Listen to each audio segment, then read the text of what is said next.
I seem to forget it all the time. Okay. Right, kia ora, good morning everyone. Welcome to the first official council meeting of the new year. Hope everyone's had a good break. Councillors, members of the public and even the press. Nice to see everyone back. We have another meeting following this one today, an extraordinary governing body meeting, so we are a little time constrained despite having a lighter agenda than usual. So we'll get the ball rolling with item number one, which is the apologies. And we have received apologies from the Deputy Mayor Simpson, lateness from Mayor Brown on council business. Are there any other apologies? Okay, Councillor Williamson for lateness.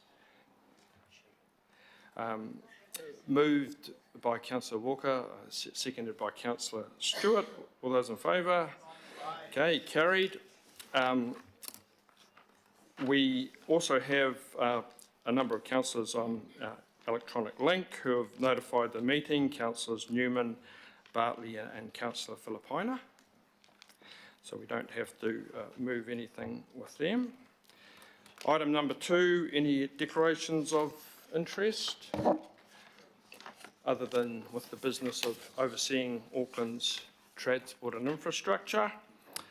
Item three, confirmation of minutes.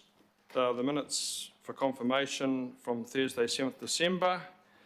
That's the open minutes, there's no confidential one. There's a motion on the screen to confirm those. I'm moved by Councillor Fletcher, seconded by Councillor Walker. All those in favour?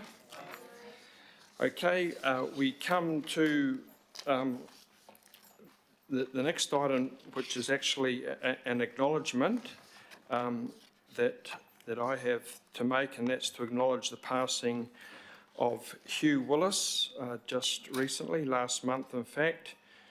Hugh Willis was a celebrated track builder who served faithfully as a volunteer, building, extending and maintaining a huge number of walking tracks throughout Auckland's North Shore, and he'd been doing that since 1969. Hugh continued building these tracks, often single-handedly, well into his 80s. Many of his tracks were built from scratch in remnants of New Zealand native bush that were left as green spaces in better times during Legacy Council days, and as development occurred in the ever-expanding Auckland. These tracks are renowned for their beauty, great track design and accessibility. It was calculated, I think, that Hugh had done conceivably made up to 30 kilometres of tracks over that period of 40 years. Much has been written and said about Hugh Willis over the years. He's received a number of civic awards, including a QSM in recognition of his work. His nicknames were Tui and the Bushman, which seemed to aptly describe much about his contribution. However, Hugh didn't just build tracks for the community. He and his wife Di were also co-founders of the Elevate Christian Disability Trust. He only stepped aside from that in 2022 after 46 years doing some amazing work for people in the disabled community. Our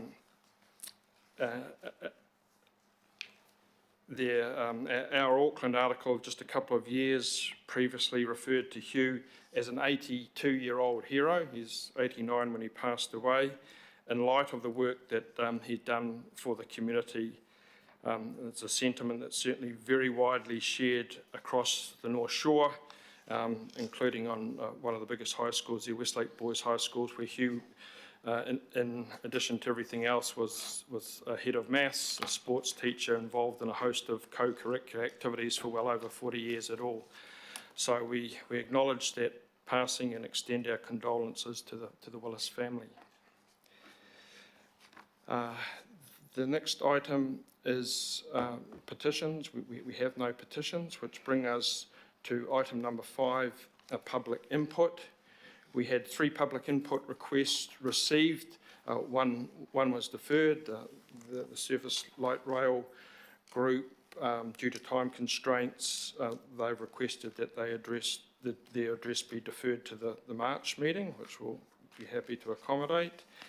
And we have the first item up today is from Extinction Rebellion, Tamaki Makaurau, and Carol Cowan is the representative who will be addressing the committee regarding the critical importance for Auckland, and indeed the planet, but particularly for Auckland, to reduce greenhouse gas emissions.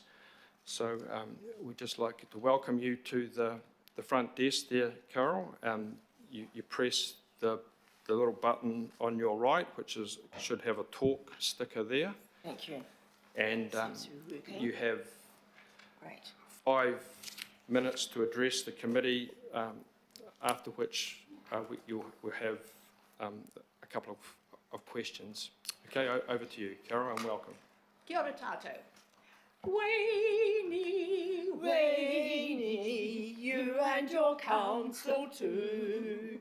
You're so brainy, we all depend on you.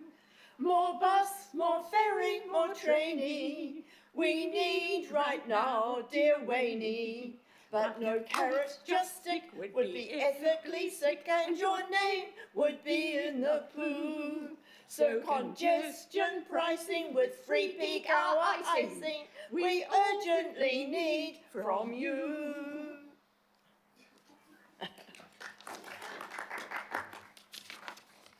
Thank you.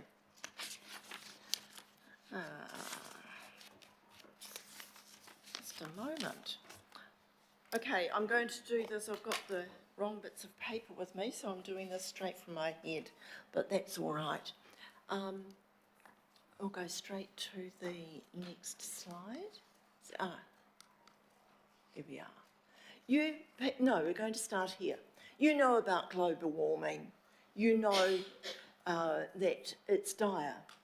You declared a climate emergency in 2019. At that meeting, there were 3 groups representing thousands of your citizens. And there was a lot of discussion around this table that that the declaration not be meaningless. And what have we got? We know the effects of the climate crisis. We are living with it, not just here in Tamaki Makaurau, but around the country and around the world. I'm not going to go into that. You should all be knowing this. The marine heat waves are significant and are affecting the world disastrously. Hang on. This is a graph that I would hope all of you have firmly in your mind. If we are going to get the 1.5 target, if we're going to be doing our bit for the 1.5 degrees post-industrial temperature raise, we should be going down to that bottom mark, the 1.5 degrees. If we are not doing anything, we are going right up the top. Current policy is taking us to the blue line. This is inconsistent with 1.5 degrees, and you, as decision makers for the city, should be knowing this. Just a reminder of 2 goals that, again, I hope is in the forefront of your mind as you are making decisions around this table. And a reminder that this committee has the oversight of Auckland Transport. Why do we focus on transport? This is pretty clear. We have, from the 1950s, had urban design for the private car and not for public transport. And this is the result in the emissions. It's just horrifying. And then what do we have? Hang on, pointing it the wrong way. I'm going to skip over this. This was good stuff from Myri. No, I'm going to stay here. So why are we not getting the change that we need from Auckland Transport? I would suggest that I want to share with you what I've heard through the grapevine. And when I say the grapevine, we have public meetings, and we had a junior middle manager from AT come to one of those public meetings and share his deep concern that what was blocking the decisions at AT was the senior management that have made their career, almost there, have made their career on the private transport from the 50s. That's been their career. And they are blocking what the young, new urban design people are doing and saying. But I would also, so I'll leave that with you, but I'd also like to say a little something directly to the Mayor, which is, so often, Mr. Mayor, you come across as a grumpy old man, and that puts people off. And what I'd invite you to do, you come up with good things. For example, why are we having SUVs taking kids to school? You're absolutely right. The kids should be on their bikes. Their kids should be walking. But maybe you could be the kindly grandfather encouraging them to walk and to cycle, and for the parents not to have the SUVs, and also to get out of their cars into the public transport, because we've got good and effective public transport. Thank you. Thank you very much, Carol, and I'm sure the Mayor appreciates that personal image advice there that he might be keen to take up. So do we have a couple of quick questions of Carol then? Okay, thank you, Carol. Thank you very much for your presentation and a very timely reminder to us going into the budget. How do I turn this off for you? Yeah, yeah, that's fine. Okay, I think we'll just move a motion of thanks to Carol for her input today. Thank you, Councillor Hills, and seconded by Councillor Dalton. All those in favour? Aye. Against? Carried. Thank you. The next item on public input is Graham East, and Graham's presentation is entitled Funding for Grade Separation of Railway Level Crossings. So Graham is here to address the committee regarding funding for the level crossings, in particular ensuring that becomes a funded line item in the long-term plan, which certainly will be well received by a number of councillors around here. So usual story, Graham, you're familiar here. You've got 5 minutes. The bell will go around about 4:45 just to give you a reminder to round up. I'm struggling to get the clicker to work. I am pointing at the screen repeatedly. Am I pushing the right button? It's the left-hand arrow? Right-hand arrow. Right. Okay. Sorry. Do it further down too. Yeah. Welcome, and your time starts now. Okay, so this first slide is really just a pointer to the fact that this issue has been around for a very long time, at least half a century. And back in 1976, everything came to a screaming halt. Since then, I'll just quickly deal with why level crossings are important. Some people don't seem to understand. A lot of attention goes to safety, and this is a very important issue, but it's not the main issue, at least not as far as politicians are concerned. It's the bottom one, which is the gridlock that's going to result on affected roads, particularly in the next few years as the frequency of trains increases, potentially doubles, which means the downtime will increase to the point where the screaming from affected members of the public will be quite considerable, and they're all going to be blaming the people who didn't make the right decisions. So that's just what's happening. So in the last 50 years, we have actually made some progress. There have been a number of level crossings have been closed. I'll give most of them there. But basically, we still have 28 level crossings unresolved, mainly on the Western Line. There's a map, which I think you've all been forwarded that, so hopefully you've had a look at it. You'll see most of them are on the Western Line. There's a very small cluster down south. And then there's the Onehunga Line, which is less critical because the frequency of trains there is so much less. Kiwi Rail give a very frightening figure of what this could cost. They talk about $3 billion over 30 years. We don't have 30 years. And so rather than get spooked by the $3 billion, I'd like us to focus more on what we can do in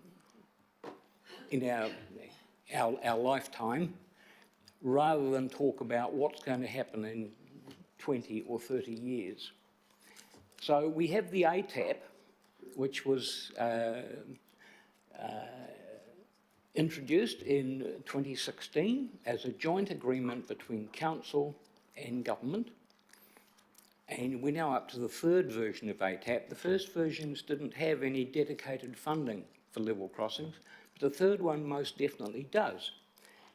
So there's the front cover on the left, and page 7 or whatever it is on the right, and I've highlighted. So CRL, day one, $220 million. To me, that's in black and white, but now AT is telling us for some peculiar reason that even though they're all set to go, more or less, there's some uncertainty about the 220 million. This may be because there are multiple government agencies involved and it's not clear which one's going to sign the cheque. This is something for you guys to sort out by having some direct talks with Wellington to get some clarity on this so we can actually proceed. I've been campaigning on this for 17 years, and finally in 2021 we had in black and white some real money to actually do something, and now it's not worth the paper it's printed on, apparently. So, last slide. What I'm asking of you is, rather than get bogged down talking about the billions of dollars it might cost in the never, let's talk about what specifically can be done in the next few years, which is real stuff. This will probably involve some talks with government, the Minister, and also those other agencies. But we do need to make some progress because the CRL is going to be open, we are told, in 2026. I actually am a bit more confident than that. I think the testing will be completed before that. But either way, that's a couple of years from now and nothing is happening. I'll end there. Thank you. Thank you very much for your presentation, Graham. I saw Barry Potter's eyes light up there at the prospect of it being finished early. So we'll open up for some questions on Graham, which is given a very timely reminder going into the LTP. Councillor Fletcher. Mine is not a question. Mine is an acknowledgement. We've had our differences over the years, Graham and I, but I just want to acknowledge the sensible advocacy he has brought on this matter for a very long period of time. And I share his concern that if we are not to actually try and make progress with central government on the grade separation, we are doing a major disservice for the future for Aucklanders. So I want to thank Graham for keeping it to the forefront. Thank you. And finally, Councillor Ferry. Thank you. Graham, we've been in correspondence about this a bit. Do you think this might be something that could be part of any city deal discussions between Auckland Council and central government? Well, yes, I think it's without doubt this is something council might be able to afford to knock off one or two, but to do a proper program is going to cost a lot. And so I think collaboration with government, any thought that you can pass the bill totally to government and say it's your affair, I think government will be more persuaded if they see that you guys are prepared to meet them, let's say halfway, by a shared process, because this has been what's been bedeviling things since 2004 when I first got involved. There were bright sparks who thought, this isn't our problem. It is our problem. So we need to be part of the solution. Thank you. All right, thank you. I'll get Councillors Fletcher and Ferry to move and second the thanks to Graham for his presentation regarding the funding for grade separation. All those in favour? Aye. Against? Aye. Carried. Okay, thanks very much, Graham, and for the presentation there. That brings us on to item number 6, which is local board input, and there is no local board input today. Similarly, item 7, extraordinary items, none known of. Brings us then to the first item of business today, which is the Port of Auckland update.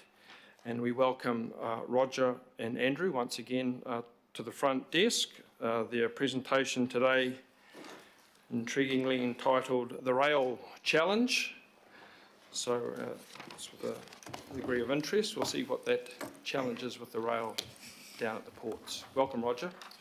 Good morning, everybody. Lovely to see you all again, and Happy New Year. It's lovely to see you all. What Andrew and I have come today to do is to talk you through some of the challenges we're facing in achieving your letter of expectation percentages for cargo moving on rail, and explain to you some of the things that we plan to do and some of the direct impacts and some of the things that we may ask you to consider going forward. All right, let's see how we go with this. There we go. Whoops, go back. So as you know, the port sits down at the base of the CBD, and we do have a significant rail infrastructure.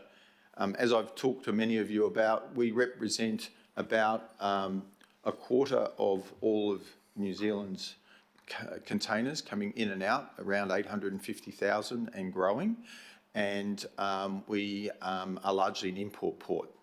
What I would say is that the majority of the cargo currently moves from container terminal to the rail. The rail is along Quay Street, and you can see the bend in Quay Street at the base, I think just along here.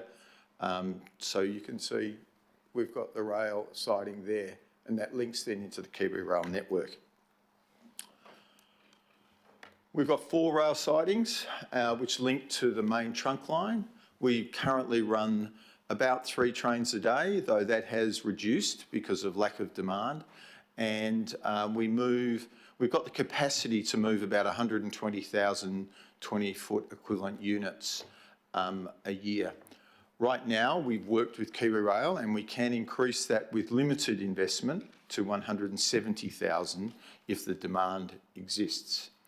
In your last letter of expectation, you outlined to us that you requested we achieve a target of 16% of container volume either departing or arriving in the port by rail. Currently, we're achieving about 10.6% over the last calendar year, and that has declined year on year, and I expect that it will continue to decline. And I'll take you through that reason for that in a second. Currently, the port subsidises rail at $7.7 million a year. Now, what I will say to you is port management and the board will no longer continue to make that subsidy, and over the following years we will start to charge at the total cost to serve, and I'll talk you through our strategy on that. You have an option that if you wished in a transparent way to subsidise rail to achieve your carbon reduction goals, to potentially allocate funds directly for that subsidy. But that is a choice that you should make. So one of the reasons, what I've tried to use, and this is indicative costing. I just don't want to get into the detail too much, but I can if you really want to. But the reality is road is more flexible and cheaper. And we do not make the decision on what cargo goes on rail. That is the decision of the cargo owner. They decide which mode of transport to either deliver to the port or to take the product away from the port. And right now, road is significantly cheaper and will be a point-to-point delivery versus rail, which leaves the port, goes to our inland depot at Wiri. Then it has to be picked up by a truck and delivered to the warehouse. So it's a two-step versus a point-to-point delivery, and the point-to-point delivery is cheaper. That gets you into the position why cargo owners are not choosing to elect rail. It's just a matter of economics. So this is where we spend the money. Right now we are spending about 2.2 million moving the cargo from the container terminal and loading the trains. We currently pay $4.9 million a year to costs to Kiwi Rail to run those 3 trains, which we don't recover. And because if we tried to recover it, we would be completely uncompetitive with road. And lastly, we pay a significant rent on the rail siding we have in Wiri. That effectively represents about $88 a 20-foot equivalent that ratepayers are subsidising to importers and exporters currently. As a result, management has decided we will no longer have that subsidy, and we will start to phase out over the next 3 to 5 years that. So what we've done is we've introduced from the 1st of January a $20 rail handling charge, and progressively we will increase that to $90 to cover the costs of running the rail. What we will also do though is over the next 3 to 5 years increase road access charges to the port. We are targeting to line price with Port of Botany, as I've spoken to you about previously. So that would mean that a road access charge of $200 if you arrive in the peak and $120 in off-peak. And we plan to announce that to the sector progressively within the next few months. And we'll give them a timeline of how long it will take to take that price up. What we are going to do is we will always leave rail cheaper than the off-peak as an attempt to try and encourage people to mode shift. So we've got 2 objectives with that pricing. One is to move road to back of clock hours, and I've talked to you at length about that previously, where we would see trucks going in and out at night. Now, there will be some issues with the community, which I encourage you to listen to and take account, but don't restrict the supply chain of the country with noise limitations at night, because that's a real problem for us. And secondly, we will, as we say, keep rail cheaper whilst recovering the costs we incur. So if you do have a choice, over the next 3 to 5 years, I should have said this, we will under-recover between $12 and $15 million maintaining the rail. If I was being totally commercial, which I'm not because you've got aspirations, I would close the rail operations tomorrow. And we would save a lot of money. What I'd say to you though is if you choose to want rail to be more competitive, then we will sit with you and discuss whether or not you wish to make a direct subsidy in a transparent way and allocate it as part of your budget. I think us non-transparently subsidising rail needs to end, and we need to, as a community, understand what is the cost of rail and how we should do it. And lastly, what I would say is there is a side knock-on. Every box that you put onto rail has an advantage, and you've seen that from Peter Reedy's letter that he also shared with you around congestion and carbon reduction.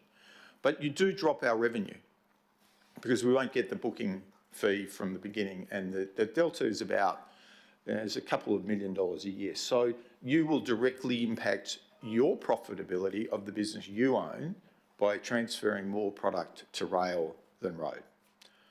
So that concludes our presentation, and we're happy to take any questions that you might have. We will continue to provide the rail service, so please, I'm not turning it off, albeit because I'm not playing totally commercial, but I am.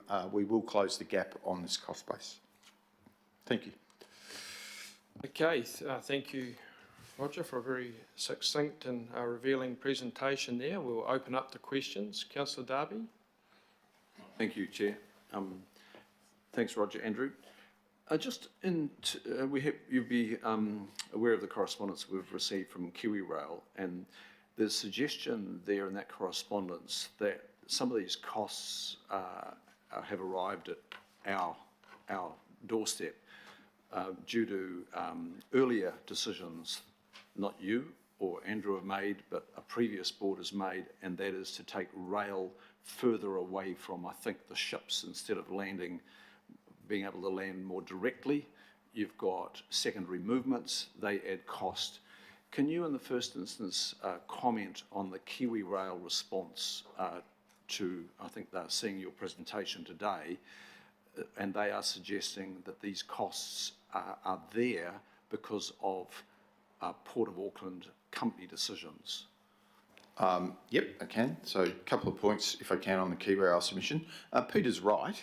In the 1930s, they pulled up the rails on the wharves and they put the 4 sidings along and expanded into Quay Street. So, I think a decision that was made maybe 70 years ago is a little stiff to be stitching me up with now, but that's just my view on that. The second thing I'd say is, through back of the clock operations and time of use charges, we hope to achieve much of the congestion saving that Peter talks about being achieved in rail. I think it's $50-something on his estimates. There is additionally his $54 on carbon reduction, which is achieved by rail, but certainly the congestion saving could be achieved by us continuing to push more truck operations into off-peak. You're suggesting that these infrastructure decisions, that the withdrawal of some of the rail infrastructure on the port were 70 years ago. I'm aware that there were much more recent decisions, like in the last 10, 15 years, where rail infrastructure was substantially changed.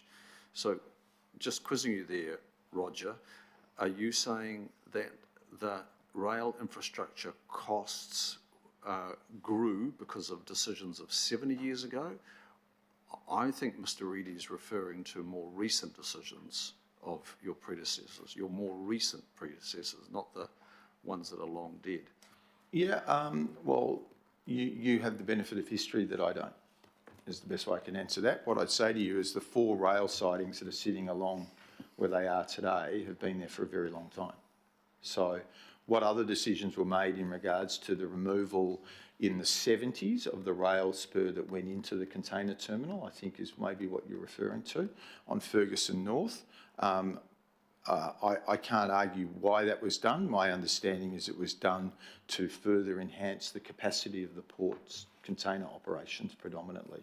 So we are not in a position to move now the rail back, even if we could, because of the volume that we're putting through the port right now in containers. And what about the question of, previously you've said, well, you've got to consider the destination of those boxes, because you could create an efficiency at the port and possibly, and you can maybe correct me if I'm wrong here, an inefficiency once they get to an inland port or a rail siding, and you're creating multiple movements in another part of Auckland in trying to avoid port to box to truck in, say, the central city area. Can you just comment on that? I'd like to get my thinking around that, please. Yep. What I'd say is, first off, the commercials of rail, that rail is really cost effective in excess of 200 to 250 kilometres.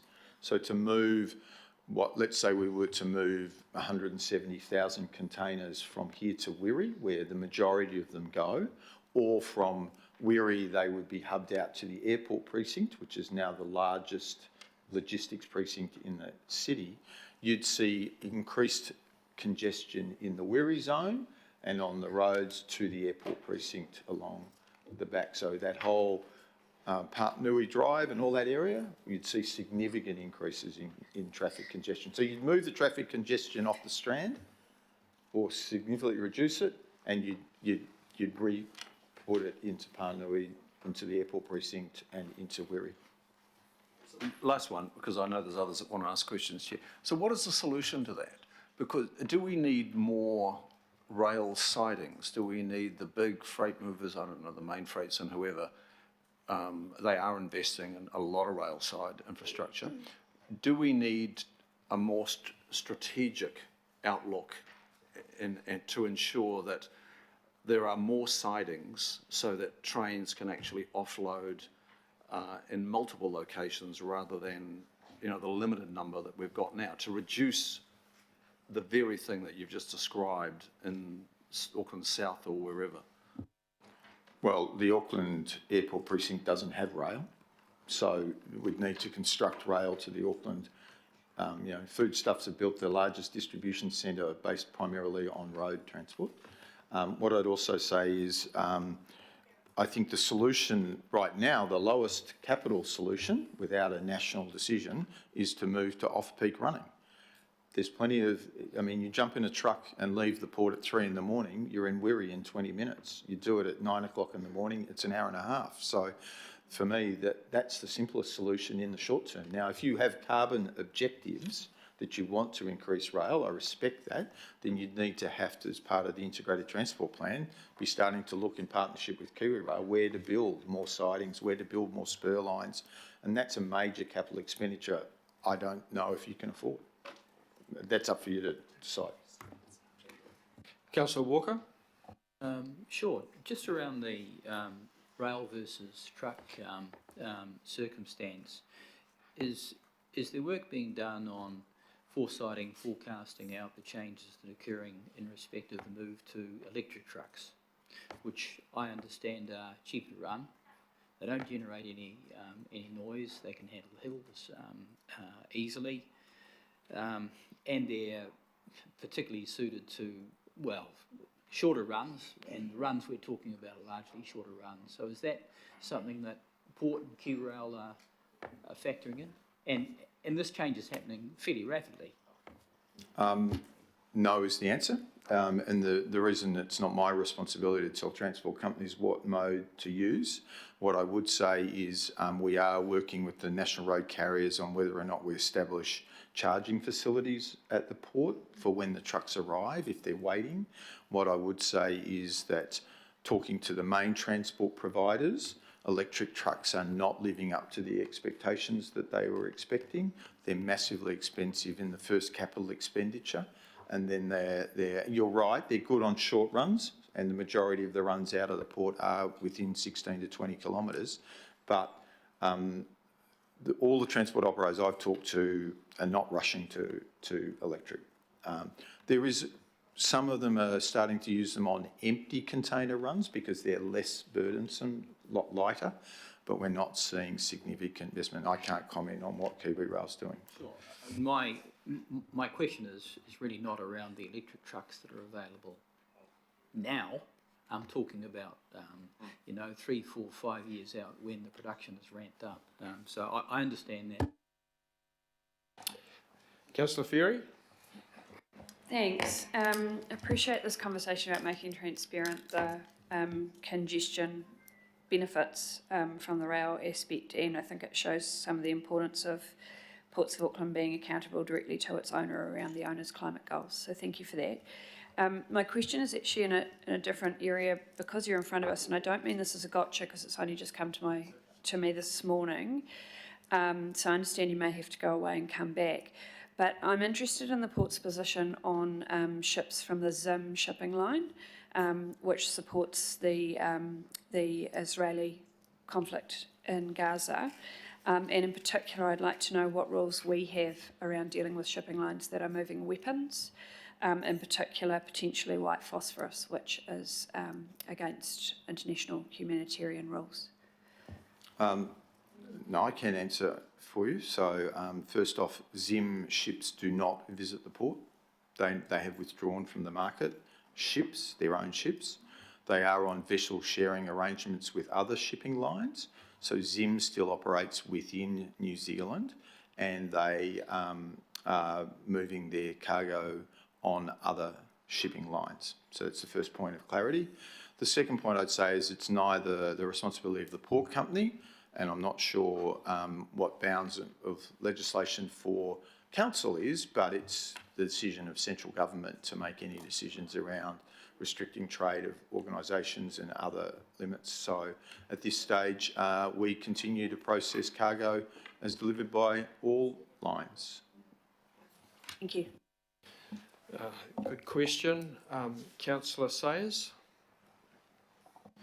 Thank you, Mr. Chair. Thanks, Roger. Good to see you both, and welcome. Yeah. My question is just around the statement of intent target there, that 16%. So all things being equal, it doesn't seem realistic in terms of that target that's sitting there, especially with the trend that you indicated. So I guess just to be blunt about my question, what type of target's going to be would have been realistic to have set? I think we set last year 12%, and you asked us to increase that to 16%. And I think 12 is where the market is largely settled. So in my view, it's keeping it at that sort of target. And when we bring to you the quarterly review, which is coming up for the half year, we will indicate that we will fail to meet the rail target is our current forecast. Thank you, Chair. Councillor Hills. Kia ora, Chair. Thank you. Thank you for the presentation, Roger. Enlightening, and I think it throws some of the ball back in our court on that, so thank you. I have a completely different question. I know we've discussed it before on ferries. Just want to know and I guess, re-enlighten us on, is the port doing everything on cruises to choose Prince's Wharf last? I know the peak, moving outside the peaks is helping a lot, but are there other things the cruise operation could do to reduce the impact in the ferry basin, or is it about us paying to build other infrastructure, and if there's a cost to that? So there's a couple of points. First off, we've operated cruise ships on Prince's forever. There was a proposal put forward by the port company prior to my arrival to build a dolphin on the end of Queen's, which a significant number of you and the community rejected. And off the back of that, the larger ships need to stay on Princess because Queen's is not long enough. What we are doing is, so really what I'd say is in relation to big ships being on Princess, it is of the making of the community, because you and the community, not you personally, but many at the governing body refused to support the building of the Dolphin. So we're left with what we've got. What we are doing is we are engaging with Auckland Transport, and we've agreed to stretch the blackout period in order to try and assist in that aspect of not going alongside. Secondly, we've spoken to you about this before, we are going to seek consent to construct the Bledisloe North Wharf, and what we would then do is, as well as unloading cars and other roll-on, roll-off cargo there, we would look to put the larger cruise ships when they come in, like the Celebrity Edge, which caused the problem when it had the bow thruster turn on, and the Ovations of the Sea, and those really big ones we would stick on there. And if we didn't have a car carrier alongside, then we would put that along there. You need to, as a governing body, decide the future land footprint of the port and give us some certainty, and we've spoken to you about this before. And when you do, we'll be in a position then to review how we build cruise terminal, how we vacate the ferry basin, and a whole lot of other things. But I'll be brutally frank, the uncertainty that continues on land return, on top of Marsden and Cook, which we've agreed to, subject to Bledisloe North, means the board will not invest in additional cruise infrastructure. So we're in your hands. If you'd like us to vacate the ferry basin, we can, in time if we know we've got certainty on the rest of the land. So the situation right now is it's in your hands. That's really helpful, thank you. Councillor Fletcher. Oh, thank you, Roger, for your presentation. I really feel that the brief for Transport and Infrastructure Committee, the most important piece of work is the Integrated Transport Plan, in my opinion. And we can't do that without the port, because the port is such a fundamental part of transport in and around Auckland. There's a tendency when you guys come before us that we delve into the issues that are of the day, but looking at it strategically, how can the relationship between this committee, which is charged with the Integrated Transport Plan, and the Port of Auckland work more closely together to achieve that objective? I think we're doing okay. I mean, certainly we're engaging directly with officials who support the committee. I think in the end, you as a governing body more broadly have to make some decisions in relation to the port and its future. And once those decisions are made, we can sit down and move forward. What I would continue to encourage you to consider is there is nowhere for the port to go. It won't relocate off its current site for at least, I think, the majority of us will be dead before it moves. And certainly, I think there needs to be that acknowledgement that it's there to stay. So if it's there to stay, how do we then build better infrastructure to allow it to continue to operate, give it certainty and allow it to have that tenure? And I think that's the really key piece. Whilst there isn't that certainty and there's a mindset in some to say we want it gone, then we will always struggle to write the plan that sets the future of the city. I know that you have an ongoing dialogue with our Executive Officer, Barry Potter. Are there any other circuit breakers we can find to keep that channel of communication going? Look, no, we're really open to all of you coming down as well, chatting to us one-on-one or as a group. We're happy to come back as often as you want us to come back. We're happy to do some work if you've got other work you want us to consider working with officials on. We're quite relaxed about that because we want an efficient servicing in and out as well for the city and for our neighbours who are the CBD and the people of Parnell. So the message that you're leaving us today is the importance of certainty in terms of the tenure of the port, and also bringing forward transparency around the current subsidies of the use of rail. Yep. Thanks. That would be right. Thank you. And certainly that offer from Roger and Andrew to go down to the port is extended on a frequent basis every year. Mayor Brown. Thanks for that, Roger. I looked at these numbers that the rail versus truck thing is quite an interesting thing because there are hidden subsidies all over the place. I mean, the trucks run on roads that we own and look after, and they don't particularly pay for that. So that in all countries there are encouragements to move financially from trucks to trains, and at the moment the subsidies here are in favour of trucks. I support what you're doing in terms of changing the costs for off-peak because getting rid of trucks during the day does have a benefit to the community and to other users of the roads. I think we should go a lot further than that. The $7.7 million is actually only $9 per TEU if you take it over the whole 850,000 that you have. And so, and I think we are collecting rates off our people for targeted rates for improving their climate change and all those other apparently good things we do. You know, and then $9 off every container in order to get them to go to rail is a benefit to the city and to the other users. So I would encourage you along the lines of using people move according to money and fear, you know that. And so while it's cheaper than to go on a truck, they put it on a truck. But if we increase the prices of the trucks, first of all, you increase your profitability, which is a good thing anyhow, because we've been underdoing that for too long. We've been subsidising trucks in Auckland, I don't like paying rates just to have some bugger in a truck.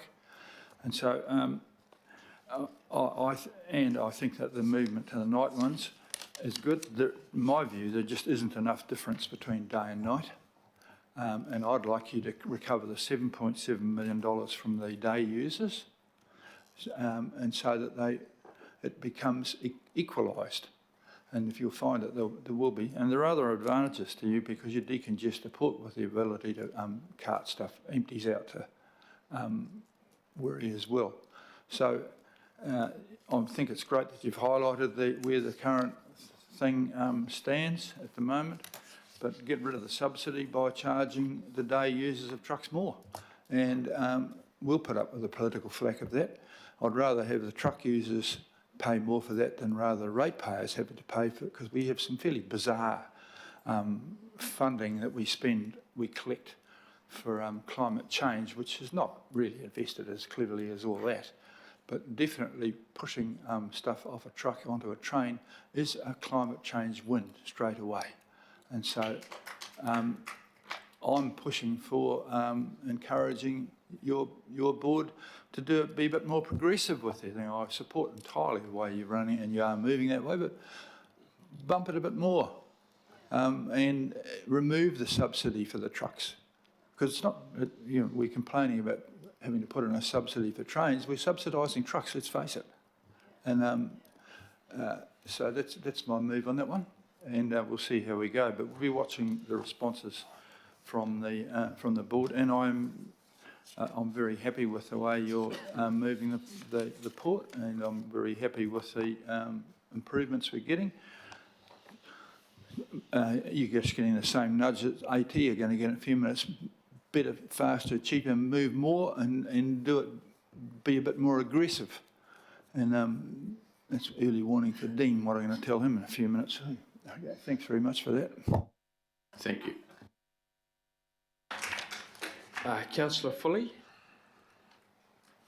Kia ora, thank you, Chair, and thank you for that presentation. That was really, really informative and I think really helpful as we go forward in our decision making as well.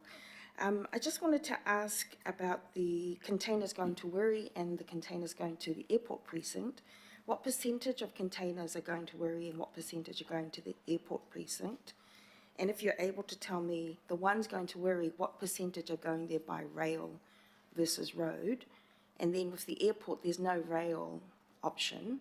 So are they 100% of the containers that go into the airport precinct, are they going by road? Just so that I can get those figures. No, so in answer to your question, I don't have the split, but I'll attempt to get it for you. So I'll take that on notice if I can. What I would say is all of the containers that are going to the airport precinct are delivered by road. They either get transshipped at Wirral, so they're taken by rail out to Wirral, and then from Wirral they move across by road to the distribution centre. Within Wirral, the majority of them are going by road, even with rail availability, because, the majority are either coming or going there by road. So I'll attempt to get the split. It's not something we tend to track, because once the container leaves, its destination is not something that we're aware of. But I'll see what I can do, and I'll drop you back a note.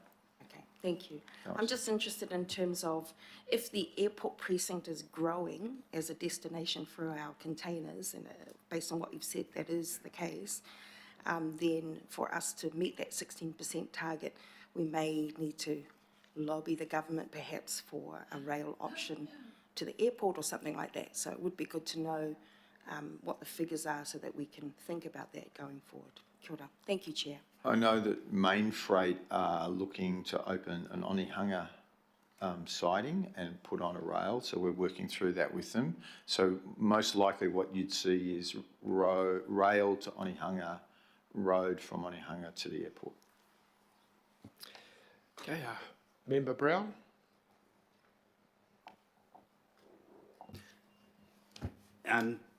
It's really just come out of my thoughts in the last couple of minutes, but just after the presentation we had first off,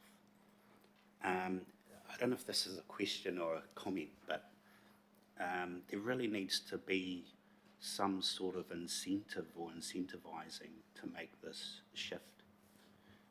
There's more scrutiny around supply lines that businesses use on how they offer a service or a product. And I think of Councillor Fieri around what she commented on. And it really comes back to doing the right thing. Now, if you incentivise doing the right thing, people need to know that you've done that somehow. And I'll just give you a quick example. In tourism, we use a qual mark system.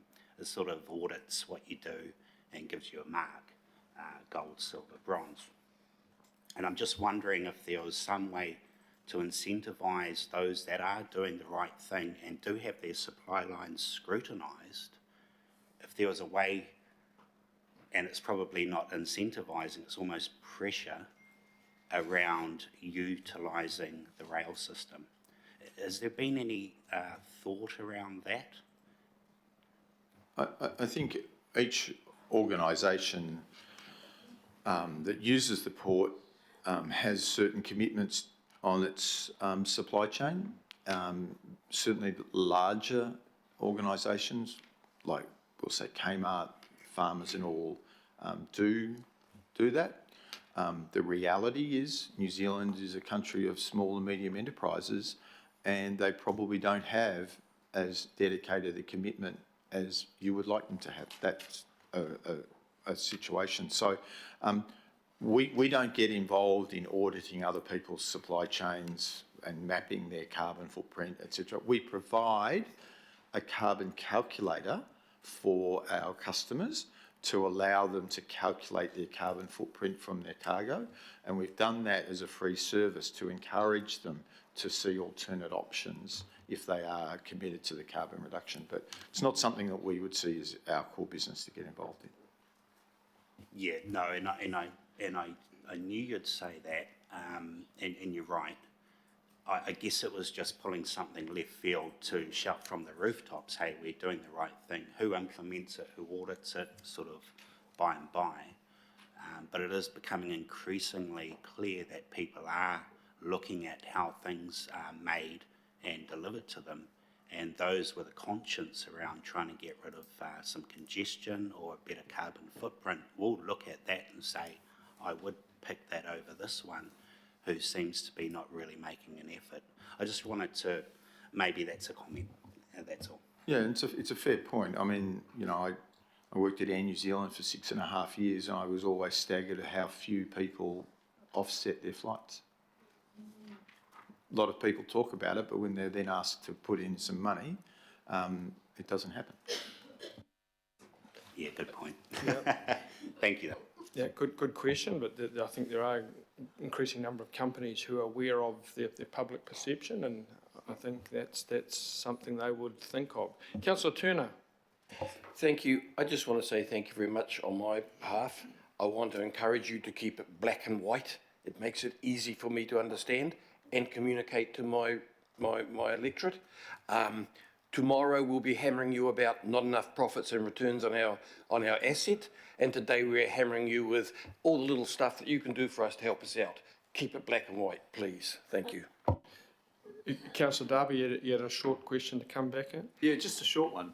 In terms of those externality benefits that are in the QRL letter, you contributed to those assessments, I understand, Roger. So are you suggesting that those externality benefits that are gained by rail to South Auckland, and then I'm assuming it takes into account the road transfers to the other destinations?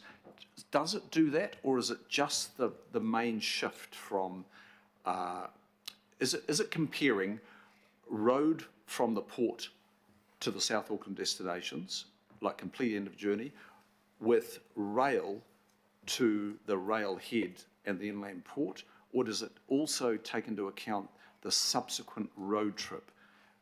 I'm trying to get an accurate read on these externalities. Yep, and that's a very good question which I can't answer. You'd have to ask Peter Reedy that. or Ernst & Young who did the report, I'm sorry. We contributed some aspects of it, but I didn't go into the mechanics of, is it from port to warehouse, or is it from port to inland depot? I don't know if the second leg's on it, I'm sorry, I just don't know. So Barry, this actually looks very alluring, these externality benefits. It looks like the argument is right before us.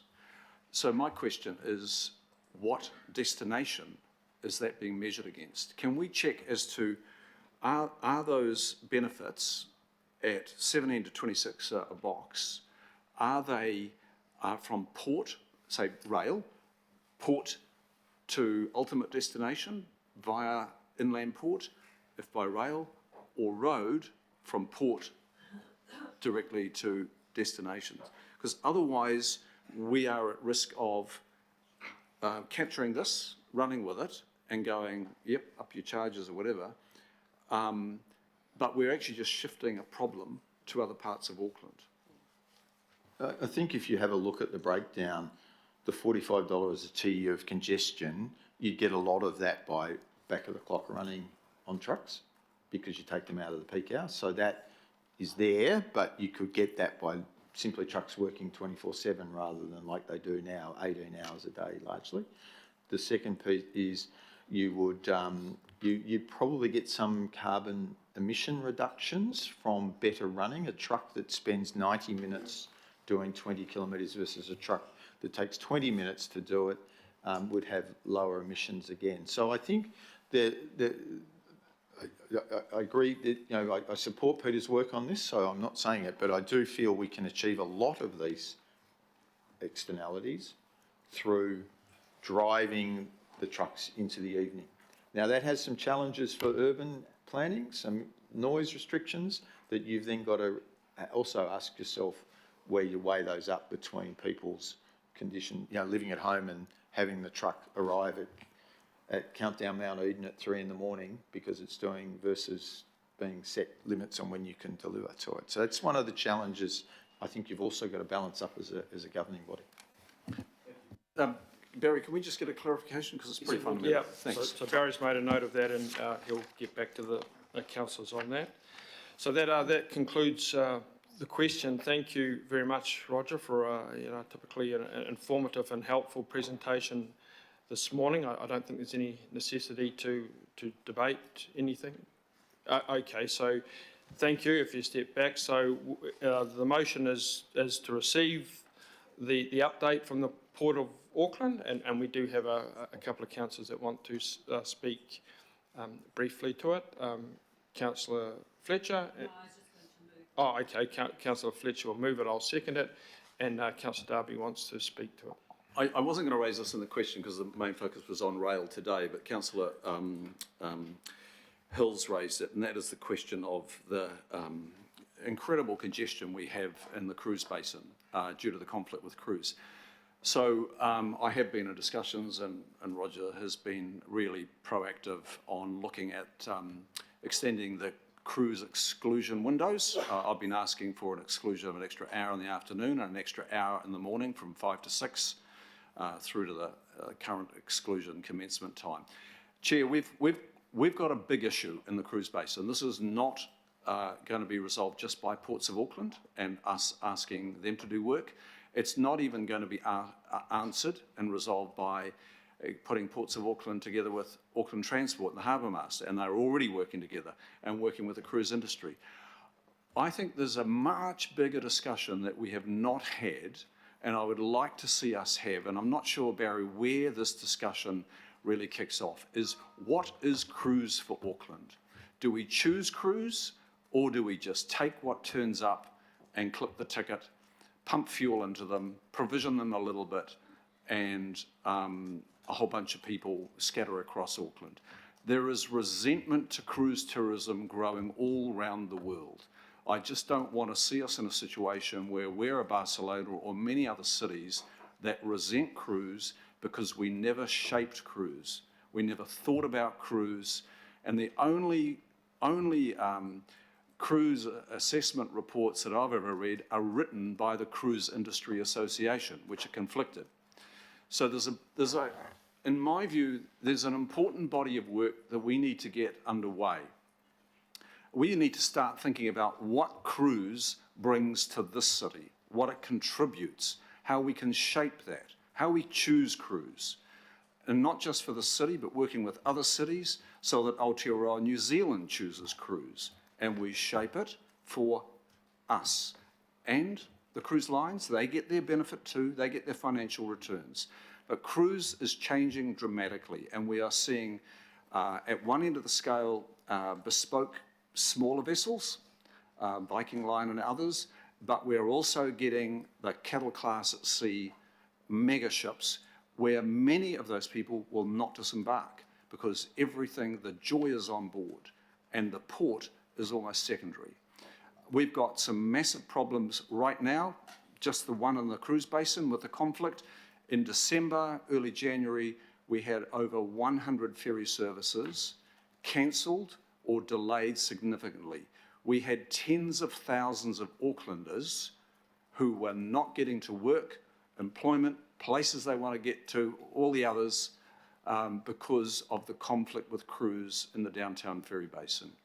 So this is a multifaceted piece of work, I believe. At the first instance, we need to start to choose cruise for Auckland, not just allow and deal with what turns up. There's a huge opportunity here. Let's create the opportunity rather than inherit what we're getting at the moment. There's a problem. Right. The motion's been moved and seconded. All those in favour? Against? Carried. Thank you. The next item up is the Auckland Transport update. While the Auckland Transport personnel make their way to the front desk, as always, this is an opportunity for councillors and the Mayor to ask the AT representatives about any transport matters that relate to their ward and indeed to the wider Auckland region, and that's consistent with the oversight function of this committee. I do have a little introduction. I hope you'll just bear with me because there's been a bit of activity with a number of long-serving AT personnel. So firstly, I'd like to welcome Richard Leggett, who's the newly appointed chair of the Auckland Transport Board. And we certainly look forward to the ongoing engagement, Richard, over the balance of your term. And we have invited Richard to say a few words at the start of the item. We would also like to acknowledge Mark Darrow, who was the acting chair of AT, and certainly thank Mark for stepping into the breach during that period. Finally, we'd also like to acknowledge Wayne Donnelly, who finished his service with Auckland Transport Board at the end of the month, I believe, and Wayne is retiring after many years of service to Auckland Transport and indeed to the City of Auckland. Wayne certainly brought considerable experience and a huge wealth of knowledge in the transport sector, having previously had senior roles at the Ministry of Transport, Land Transport New Zealand, Transfund, Rodney District Council and Auckland City Council. He's been on the board since 2016 and of course, as we're aware, acted as the board chair from October 2022 until November 2023, which we certainly appreciated. During that time, Wayne provided leadership and advice to the council. Wayne has said that it certainly was his privilege to guide the board and the executive through what was a fairly challenging political, financial and operational time. And he certainly had the experience to draw upon and indeed the support of other members of AT. So we certainly wish Wayne all the very best for the future, and I think at some point Councillor Fletcher will move some appropriate acknowledgement in the resolutions. So, welcome Richard, and I'm sure councillors will like to see a brief introduction from yourself. Tēnā koutou katoa. It's a pleasure to be here, and it's an honour to be selected as the chair of Auckland Transport, and I'm looking forward to it. I'm a week into the job, so it's very new, although I've done a bit of reading and have chatted to people prior to my official start on the 1st of February. I don't know most of you, so very brief background. From a governance perspective, last 15 years I've been a professional director. I've had a number of roles on government boards, so New Zealand Post, Tourism, New Zealand Education New Zealand, private sector Warren and Marnie, and a couple of small entities. I was on Waterfront Auckland at the tail end of Waterfront Auckland, and then was on Eke Panuku for 6 years. So I've got good governance experience and pretty good experience in the public sector. I've also done a reasonable amount of sports governance, and those that know me know that my main mode of transport around the city is bicycle. So I'm a keen cyclist in various guises, including being a mammal, for all the sins that mammals bring. I've been in the role, as I said, for a week. There's a couple of themes that I thought I would share, but I'm not in a position really to answer any detailed questions at this stage. So the two themes, number one is the role that Auckland Transport should play, in my view, in the transportation sector in the Auckland region. We have the expertise and experience, and we are the subject matter experts on transport in Auckland. And I don't think that is fully acknowledged locally, and certainly in Wellington. I would like to see, and in terms of success for the board and for me personally, is that the reputation of Auckland Transport in 18 months to 3 years is such that we are trusted and respected to be able to develop the strategies and the tactics and do the delivery for an integrated Auckland transport system that fits into the city that you as councillors want. And I think one of the dangers at the moment is that, certainly under the previous government, and I don't know what this government's view is going to be, the centralisation and decision-making that Wellington has undertaken on behalf of Auckland region and Auckland Transport, I think is not leading to the best outcomes. Now, I understand again, a lot of this is reputation. We as Auckland Transport need to be regarded very highly by Wellington, so they are willing to allow us to have a more prominent say in matters that are key to Auckland. As an example, ATAP is chaired by the Ministry of Transport. My strong view, even though I've only been in the job for a week, is that that really should be a role that Auckland Transport chairs.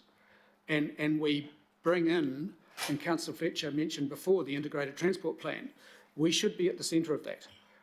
And we should be working with Ports of Auckland, Kiwi Rail, Wakatahi, Ministry of Transport, and you as the council, to develop a comprehensive integrated transport plan that will make Auckland a very successful city over the next 10, 20, 30 years. So that's kind of theme number one, is that I'm very keen that, and I know Dean and the team is relatively new and we are improving in a number of areas. We need to continue to improve to get your trust and respect. Likewise, Wellington. So that's theme number one. Theme number two is that to be a successful city, we need a transport network that works well and enables safe, easy and reliable journeys, people getting A to B. And I like little mantras and I like repetition because I think it gets messages through. So safe, easy, reliable is what our goal for transport is. In an environment where the supply of roads is pretty fixed, there aren't going to be a lot more roads, and demand is going to increase very strongly over the next 30 years with increased population. We need to use our network more efficiently, and the way to do that is getting more people in vehicles, and that's public transport.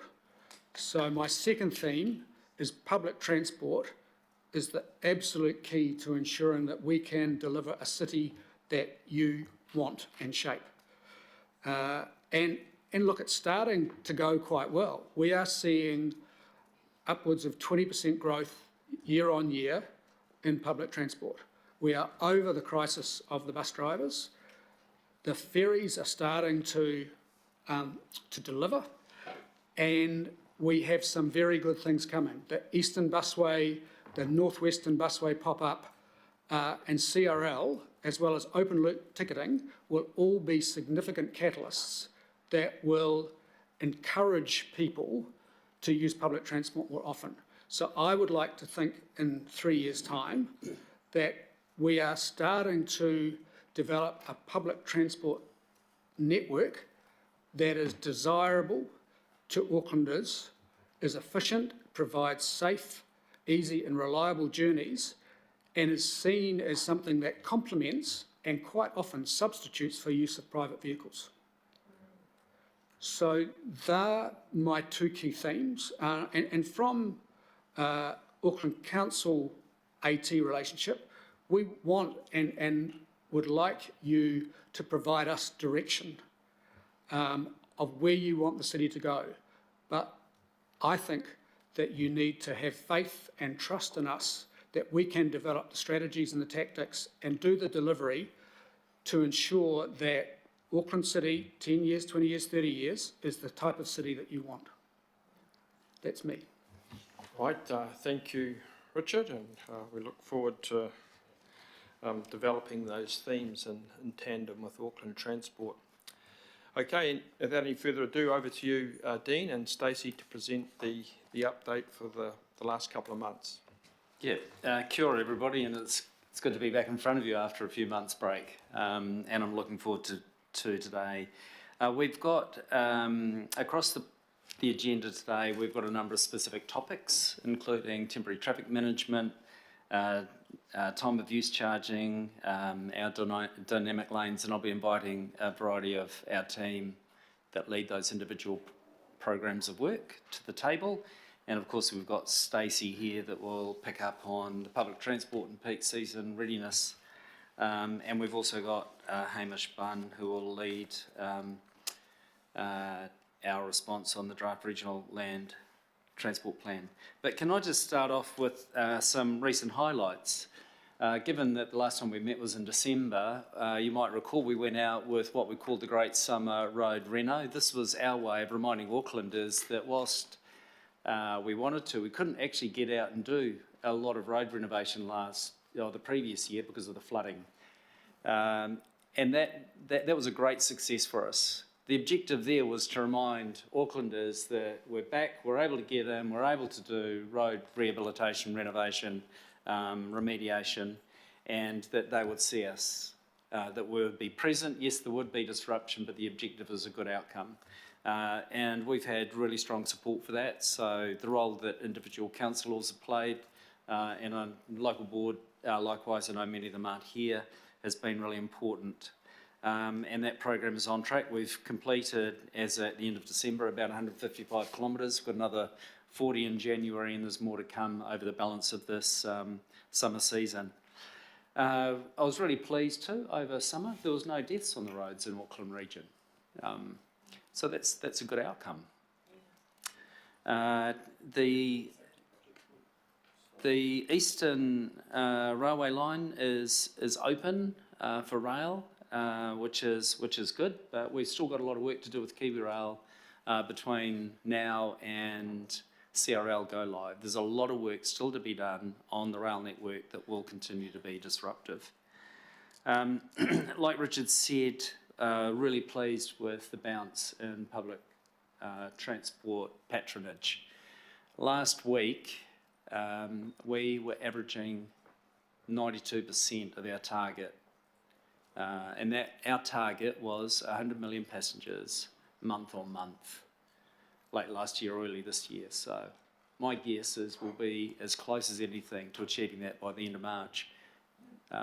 If we get there, month on month, that'll be a 25% lift in public transport use. That's, in my world, that's world class.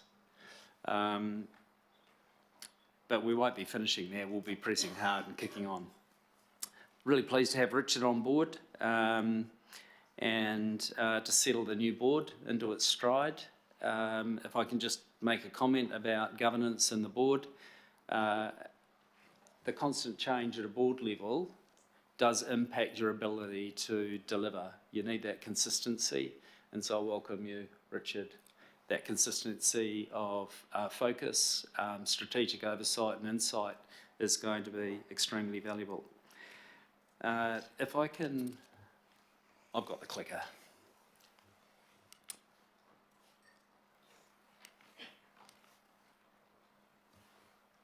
I've talked to the contents, so what I'd like to do now, and I'm sure there'll be questions on the way through, but I'd like to now go to some of those more specific topics. So if I can invite Tracy Burkhan up, and then Mel Alexander, you're on notice, followed by Tracy and Mark Lambert on time of use charging. But Tracy, are you okay to lead out now on an update on temporary traffic management code of practice work? Thank you. Kia ora, everybody. Lots of work in this space. I think that the great Auckland Road Reno also was a great Auckland temporary traffic management experience, or not so great in some cases. I'd like to acknowledge Councillor Hills for his extremely helpful and proactive keeping us honest and calling us to task for some of the sites in his area that we've been able to make some changes and put some sustainable systems around stopping those sorts of things happening again. I also had some very constructive conversations with Councillor Bartley about making roadworks visible, allowing your constituents to be able to see an integrated picture of what's been happening across the network, and we've got work and train in both of those areas on new initiatives. We are working, I think the message really from me this month is we are working every day to change things up, to proactively recognise hotspots, but also again acknowledge that you are often our eyes and ears on the network, and you often hear things the same time as we do or before we do, and really appreciate those things being brought to our attention so that we can move fast and try to resolve some of the issues for people in Auckland. One of the pushes that we've had in the last month since we talked to you in December is a real targeted cost reduction program of work. That's manifesting in a number of ways. We're in workshops with our utilities in Auckland and the CCOs about working with them to reduce their costs, as well as working with AT as its own development arm to reduce our own costs in the temporary traffic management space. Big ups to Watercare. They've been extremely proactive in bringing us proposals to reduce temporary traffic management as far as their projects are concerned, and we're working through a suite of changes to their projects and the approvals that we give them to allow them to reduce the cost of TTM and in fact reduce the number of cones and the disruption to Aucklanders. We're also looking at initiatives concerning practical things like night works, increasing construction work hours on the network so we can put more shifts in, do the job faster and get out faster, so reducing the actual construction window. A number of other, what's my slides just gone backwards once? Yeah, I've got some notes here. A number of other initiatives in the back office with enhanced corridor access application processes. We're putting more on the contractor in the form of initially a self-assessment tool where they do the thinking. They understand, so it's dual purpose. One is educating that contractor of the impact they're having on the network, trying to frame their reality away from just their own ends and rather the greater impact they're having on the travelling public of Auckland, but also allowing us to gather a whole lot more information up front so that we can better plan and better coordinate works on the network that will go live in the next month. And we're leading the industry co-design workshops, which include, as I say, utilities, the CCOs, contractors and other developers in the area, for example, Kāinga Ora, who are doing large tracts of work on our network in order that we all have the same imperative to reduce cost, reduce disruption and have better communication so that people know before they leave home in the morning where they shouldn't be travelling or that they've got viable options to navigate the work that needs to be done on our network to bring progress to Auckland. Happy to take any questions. I think we'll go through and have all the presentations then come back to people at the end if that's okay. Yeah, sure. Thank you for that. Just, I know there's a big emphasis on cost and better, faster, cheaper, which we all like, but I just want to put this into hard dollar terms. We're not, without compromising safety, we're taking a risk-based approach to safety on TTM. The Code of Practice sets out how we need to do that, but on the other side is an entity that also needs to put in temporary traffic management. On some recent projects, the cost of temporary traffic management provision is around 5%. That's a significant reduction from what it has been in the past, and certainly a significant reduction on one-off projects. And we've set an objective of no project costing more than 10%. Now, to get there, you've got to have a significant number that sit below that, and that is a significant reduction on what has been done in the past. So that's the development arm saying we will rethink construction methodology, we'll rethink how we bundle and do programs of work, we'll think on a more risk-based approach to delivering this, and every dollar we save there, we can invest in an outcome. And so that would be an example of how we're approaching that, and working very closely with Tracy as the regulator part to ensure that we balance safety with productivity and cost. Okay? But thank you, Tracy, and we're sure there'll be plenty of questions of that. Mel, you're going to update us on progress with respect to dynamic lanes and bus prioritisation. Thank you. Kia ora committee. Yes, a short update on dynamic lanes and dynamic streets programme for public optimisation. As identified in the presentation, there's 2 projects in design. They've actually just gone through consultation and public engagement for Maioro, and that's between Blockhouse Bay and Richardson Maioro intersection, and the Great North Road as well. So we're currently reviewing the consultation feedback. There's a number of submissions made, particularly for Great North Road, with some concerns raised by the local residents, and we're taking both of those projects to the relevant local boards later this month or early next month, depending on their meeting timeframes, to seek their feedback and input into those projects before they move forward into final detailed design and rollout. We also have a number of projects happening across the region in terms of adaptive use of bus lanes, particular Main Highway and Ellerslie-Panmure Highway. We're looking at how we can roll out more dynamic timeframes for that. And we have actually moved forward in terms of working with some of the stakeholders out there with public engagement due to start later this month, and also moving forward with NZTA to get approval of the use of those regulatory signage. We also have a programme of projects currently moving into an investigation phase for next year to try and accelerate and harmonise with the public transport rollout plans, which includes around 9 dynamic routes across the region, and actively looking at some of the dynamic timings especially for emergency route planning and event use, which will be happening over the next few months. Also shown on the slide is some of our technology rollouts, in particular the bus booster sites. As committee may be aware, we've been rolling those out over the last year, and now we've introduced 26 new locations, particularly on the northwestern improvement routes, including Lincoln Road.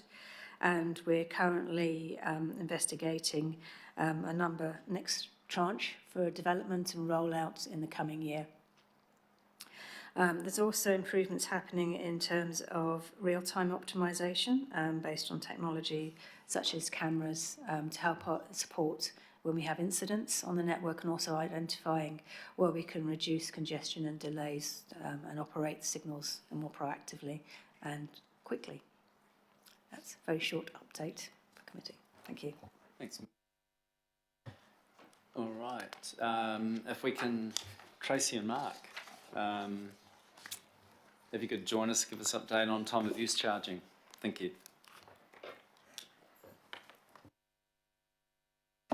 Thanks, Dean. Good morning, councillors, Mayor. Just a quick update on time of use charging and where we've got to. I have recently rejoined AT in a role of Executive Programme Manager, so I will be looking at taking this forward over the next short while. So a very quick update following the TIC presentation in November. We've been working with Council closely on developing a more detailed implementation plan, including identifying requirements, resources, activities across a number of work streams such as governance and decision making, system purpose and objective development, specifications and community engagement. Tracy has been leading this over the last couple of months and knows a little bit more about some of the more deliberative engagement with communities that have been undertaken recently as well. But I understand from Michael Roth that a deliberative forum on the future of transport in Auckland will be coming back to the committee in the next couple of meetings, which did include questions around time of use charging, which is positive, and we're also engaging with the Northern Infrastructure Forum on a potential community panel to take that forward as well and to delve deeper into system objectives and purpose. The CE also has met with the MOT and the Minister of Transport to engage further initial conversations on time of use charging, and particularly where legislation is at, draft legislation, and we've commenced further meetings with stakeholders including NZTA and NZTA's current supplier of their upgrade of their national tolling system, which obviously may potentially offer an opportunity around technology moving forward as well. So that was a very quick update. Tracy, is there anything you wanted to add? Nothing to add, Mark, thank you. So maybe, Chair, on those three, is it worth us just stopping and asking questions on those three packages, or would you like us to continue and into public transport and RLTP? Yeah, I think we'll go through them, Dean, and people can just come back to everyone at the end. I think yeah, okay, that's fine, thank you. All right, Stacey, I think you'll lead out on this one, and Hamish, you'll be on shortly. Good morning, everybody. I mean, as you're all aware, this time of year we do get really busy on public transport as everybody returns to school, goes back to university, and so it is a real pinch point in our network. So in terms of, can we just flip the... Oh, sorry, yeah. Yeah. There's quite a bit in terms of that we've been doing to prepare for that. So part of that was actually what I call exchanging out some low-performing bus routes in order to supplement those heavy corridors that we've already seen real pinch points on. So in terms of the 22, the 27, 75. So we put extra capacity on them at the end of January to sort of support that, and we've also increased bus sizes on a number of key routes, so in terms of a large bus versus an extra large bus, and we'll talk a little bit more about what bus loadings look like in real terms. We've also got obviously our daily operations team, so they've actually started early this year in terms of having daily stand-ups, looking at the capacity across the network and where those pinch points are and what we can do to sort of pivot to support that. I mean, as Dean said, we've already seen like a really big pickup this year. So 92% last week, and it's probably no surprise that bus is a real heavy lifter. So a good example, yesterday we actually came in at about 93.4% in terms of comparative to 2019, but it was just over 100% on bus. So this is really important to understand. So being over 100% on bus, yet we're not at what I would call the peak of the peak, it means that we're going to be very busy when we do get there. So starting early is going to help prevent some of what we usually see at the start of March. A couple of key things about the network though. So whilst we have what I call relative equal sort of capacity across the entire network on a day, it does look different. So start of last year, the team, what they did was a network recast, and that meant they took out a lot of the peak frequency. So they took out a lot of the peak frequency and put it throughout the day to give a more even timetable, which also alleviated some issues with bus drivers in terms of a huge volume of split shifts. So it was the right thing to do at the right time. But that means that we have 20%, which is quite significant, less capacity on some of our key arterials coming into the city. And so that's something that we're obviously going to be managing and watching on the daily to see how that goes. We do expect that we're going to need to be quite dynamic in terms of doing things like short runners on the busway and sort of managing on the day-to-day. So regular sort of stand-ups with our operators, see what they're seeing, getting that driver feedback and feedback across the network to make sure that we can actually pivot really quickly to address that. You would have seen in recent media yesterday, and I do thank the councillors that have supported that conversation, Councillor Simpson and yourself, Councillor Hills, in terms of that, because these things, they do come up every year. And we do have to make sure that we get really good communication from the schools so we can prevent these type of instances, so we know what roll numbers look like, but also be able to, support the school to understand what available routes are within that area that maybe not dedicated school buses, but are urban buses and can support that. And not everybody's going to be able to get a seat. And that's just what we need to do to manage utilisation of assets within the restrictions that we have. And so in terms of somebody saying there's 44 seats on a bus, that bus has probably got a certificate of loading to take at least half of that again. And so that's the way it works in terms of what I would call the legal loading limits of buses. So it's not just the seats, they are certified for standing passengers too within a certain limit, and that's all explicit in terms of each bus. And laid out. So we do need to do a little bit of terms of what I call education of the public. We're not really used to these what I would call sort of busy network days. We've had a few years where we haven't had that. So making sure that people know the tools to use in terms of AT Mobile to be able to check the capacity and make decisions on what service they're going to take. So we will be doing it on the daily to make sure that we get through this next bit and be able to manage on the fly. We do have some certain things on standby to be able to pull levers if necessary. So we do have the Eastern line back, as Dean said, albeit we have some really big challenges across our rail network, and we do have pockets of the network that will have the likes of single line running, late night ramp downs, etc. But we've really tried to keep all lines running during the day to make sure we maintain the integrity of the network. Yeah, I think that's it. Thank you. Thank you, Stacey. And we've got Hamish Bunn online. So Hamish, welcome. And if you can take us through the capital program development for RLTP. Thank you. Thank you, Dean. Hopefully you can hear me. Apologies for not being there in person. So this is just by way of a quick update on where we are in terms of development of the Regional Land Transport Plan.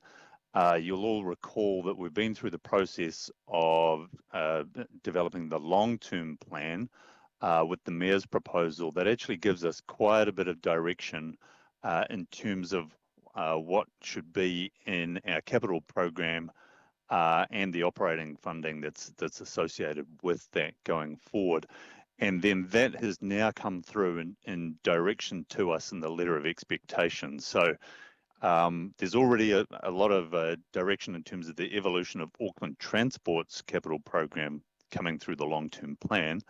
Our next steps, though, are starting to rank that alongside Kiwi Rail and NZTA Waka Kotahi programs.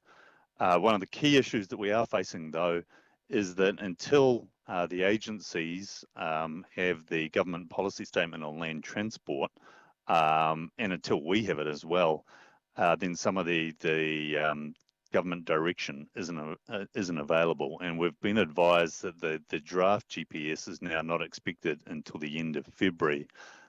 So the impact of that is that we can't do the ranking of projects until we have that information, because I think you'll recall that the RLTP needs to be consistent with the government policy statement as well as reflecting council direction. So overall, that's going to sort of delay our process and will give us some real challenges in meeting some of the statutory deadlines, whilst also ensuring that we've got the governance, because of course we're very keen to work with the Transport and Infrastructure Committee to ensure that you've got the opportunity to provide some feedback on the development of the program, and we'll be seeking your endorsement of the RLTP itself. I should note too that when we're going through this process of ranking, we are working with NZTA, Kiwi Rail and Auckland Council officers. So it's very much a joint RLTP development process. So assuming that we get the GPS towards the end of the month, we have some workshops planned there with yourselves to take you through the kind of ranking and development process and the way that the overall RLTP program is shaping up. And then towards the end of April, we'll be seeking your endorsement of the draft document. And that's probably likely to need to be an extraordinary meeting given the timeframes. So that's just a quick update. As I say, we've got the guidance from the long-term plan, and now once we get the guidance from the GPS and a better understanding of what the Waka Kotahi and Kiwi Rail proposed projects are going to be, then we'll be able to come back to you with more information on the way that's shaping up. Thank you. Thank you, Hamish. So I do think we've got performance metrics, which I'm happy to talk through, or do you want to take questions? I'm sorry if I've asked the same question a few times. No, but I want to check in. you can maybe run through the performance metrics pretty quickly, Dean, and then we'll take questions. Sure, okay, thank you for that.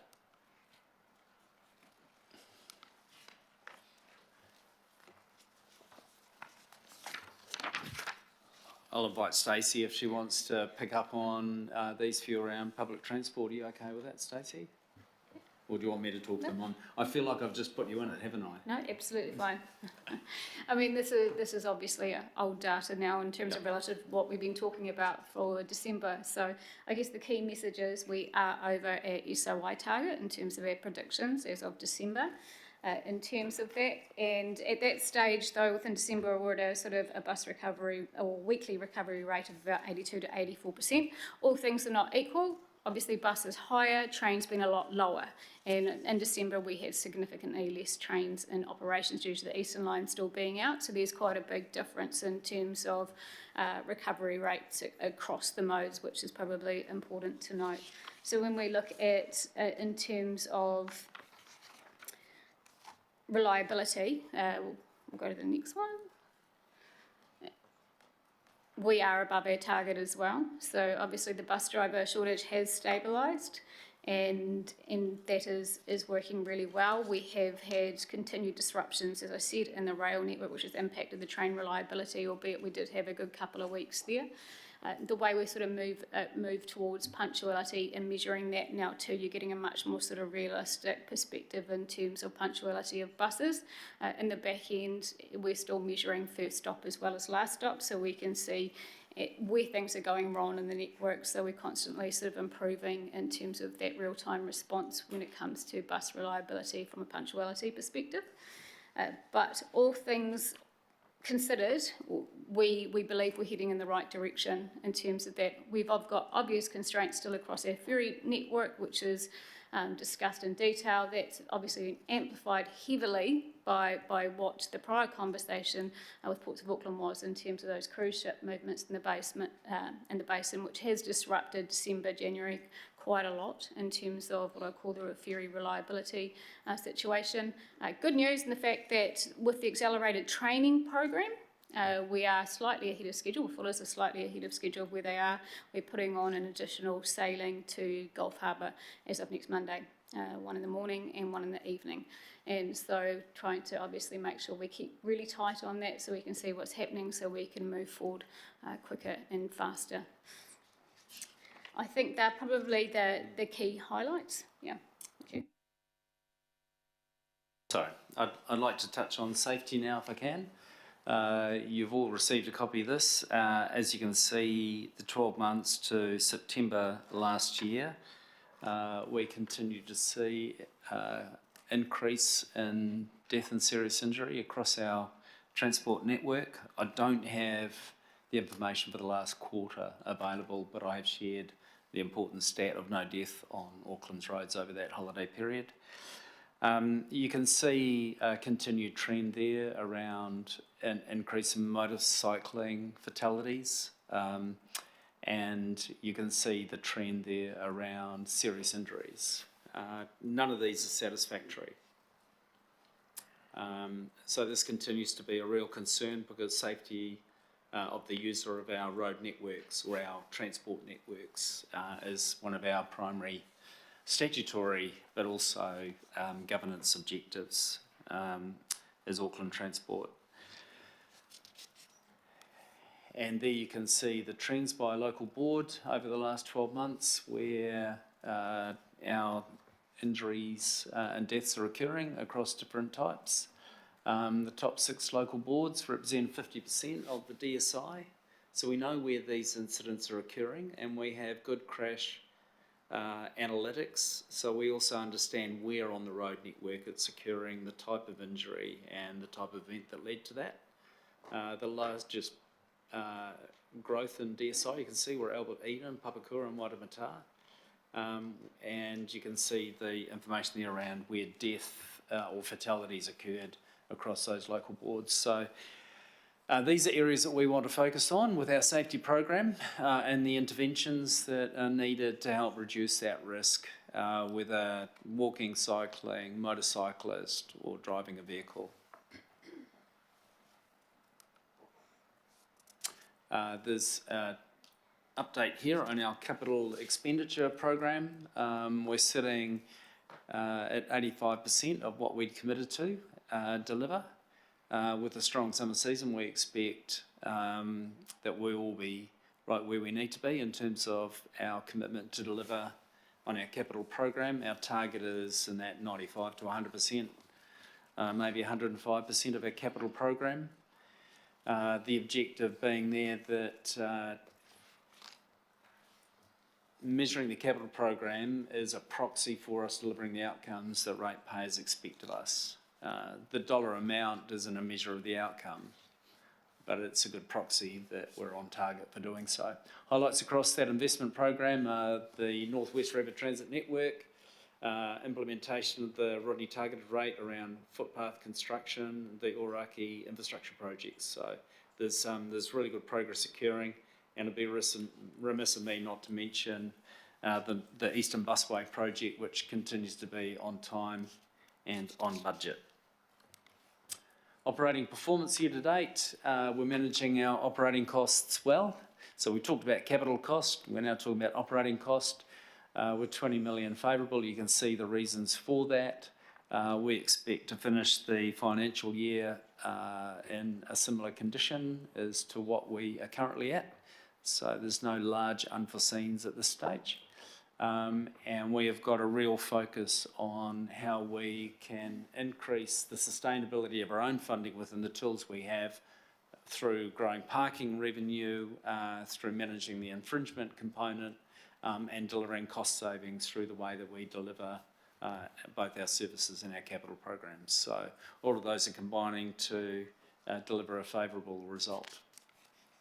On that note, happy to take questions. Thank you very much. All right, thank you, Dean, and the AT team. Now, I see there's a wealth of transport information there going back to December. Some very encouraging trends, some concerning ones, but as well. So I'd just remind Councillor, we're looking to try and get through the meeting before lunch because we've got another meeting in the afternoon. So it'd be helpful if we keep the questions reasonably succinct, and we can maybe just, if we do need to get someone up, we can maybe just state what the topic area is. So if there's anyone that needs to come up, come up. Dean, I'll leave you to decide whether you can answer it or not. Okay, having said that, Councillor Turner, Hills, Sayers, Walker and Henderson. Thank you. My question goes back to the very beginning, Mr. Leggett, is when it sort of came to mind. Mr. Kimpton, you told us before Christmas that we were in a subsidy problem where every extra fare we got, etc., increased our deficit. It didn't reduce it. How are we going to get ourselves out of the subsidy loop?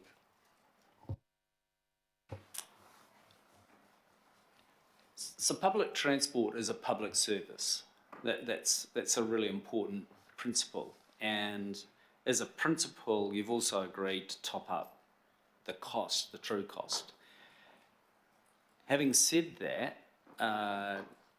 we have an explicit objective around how we want to reduce the impact on the ratepayer and the taxpayer for that top up, okay? Which is what you're talking about. Yeah.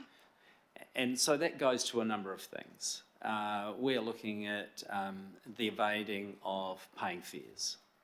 So we know that that will have a benefit in terms of reducing the impact on ratepayers and taxpayers.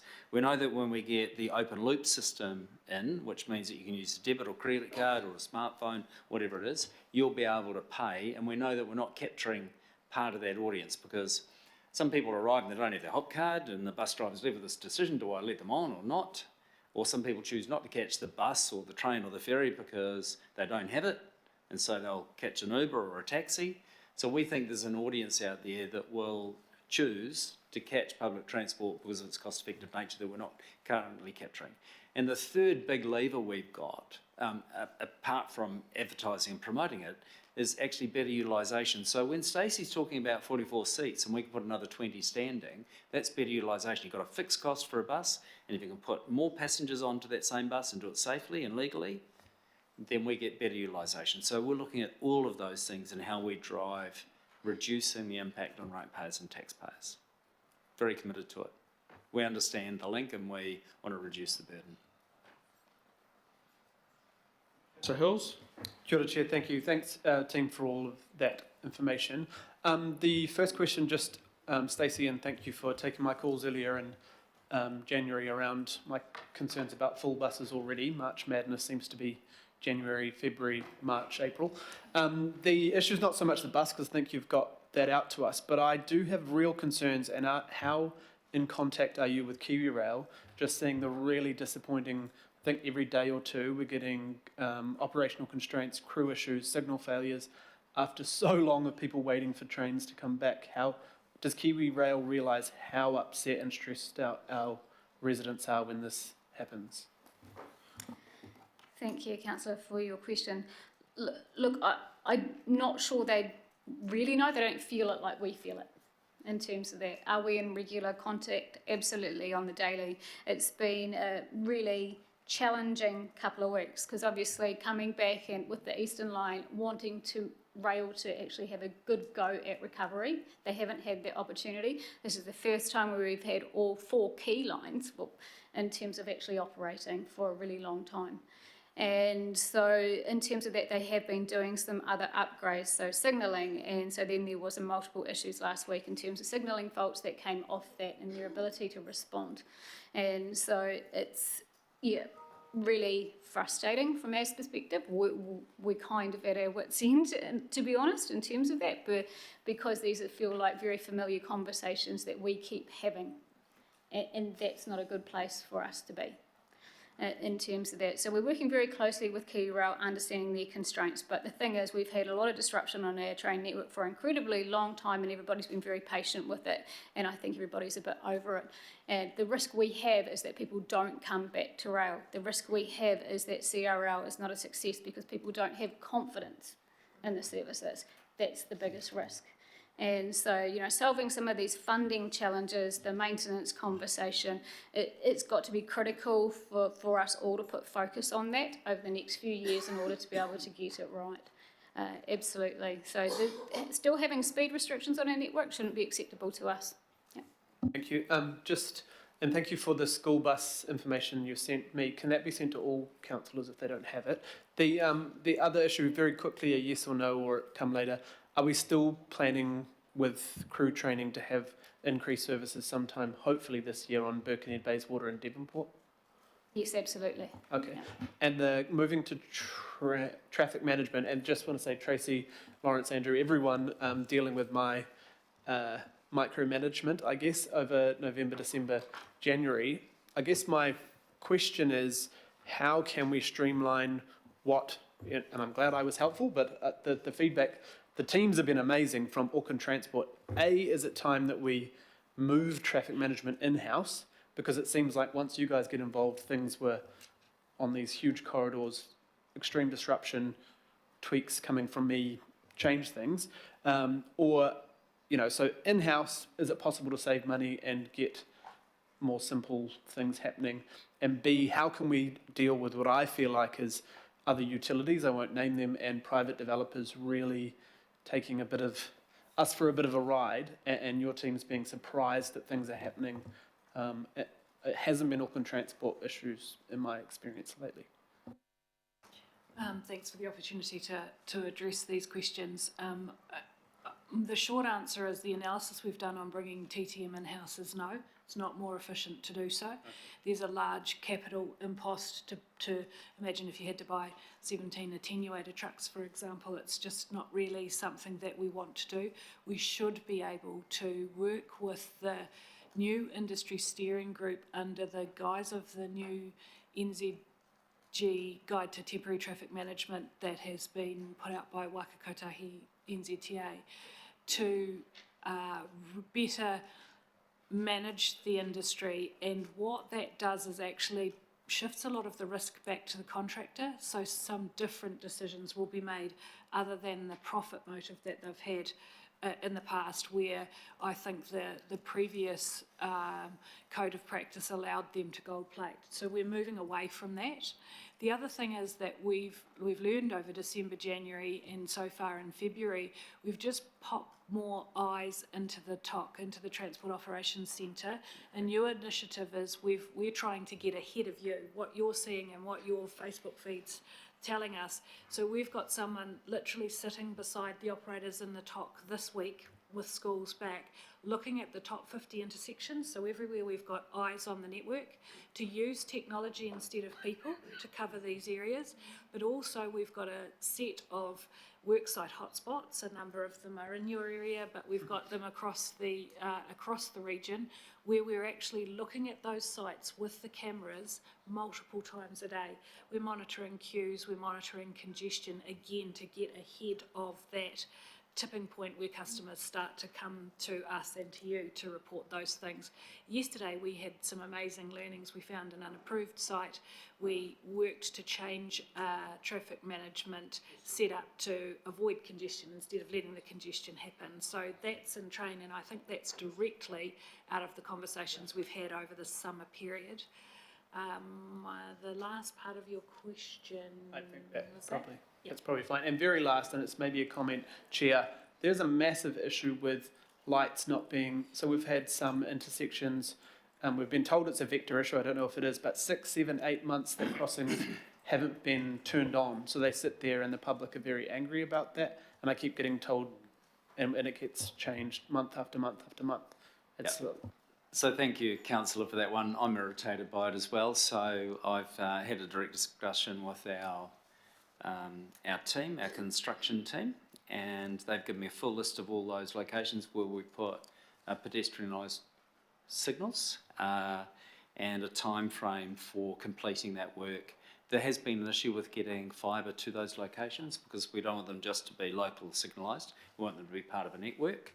But having said that, I've said some of the delays just aren't acceptable. We've created a safe environment for crossing. We just haven't provided the signalised component, so that leaves people confused.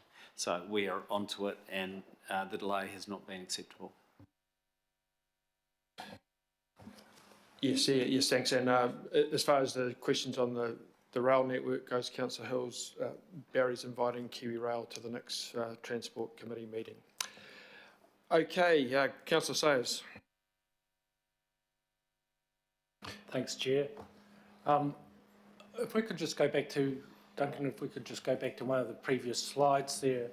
I wanted to drill down on the one about the accident rates, and I noticed that Rodney Ward was at the top of one, so I just want to understand, the next one, I think just what passed. So those charts there, can you just elaborate a little bit more about what causes are causing,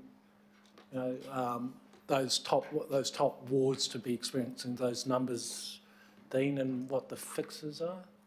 Yeah, what we're doing about it, or need to do.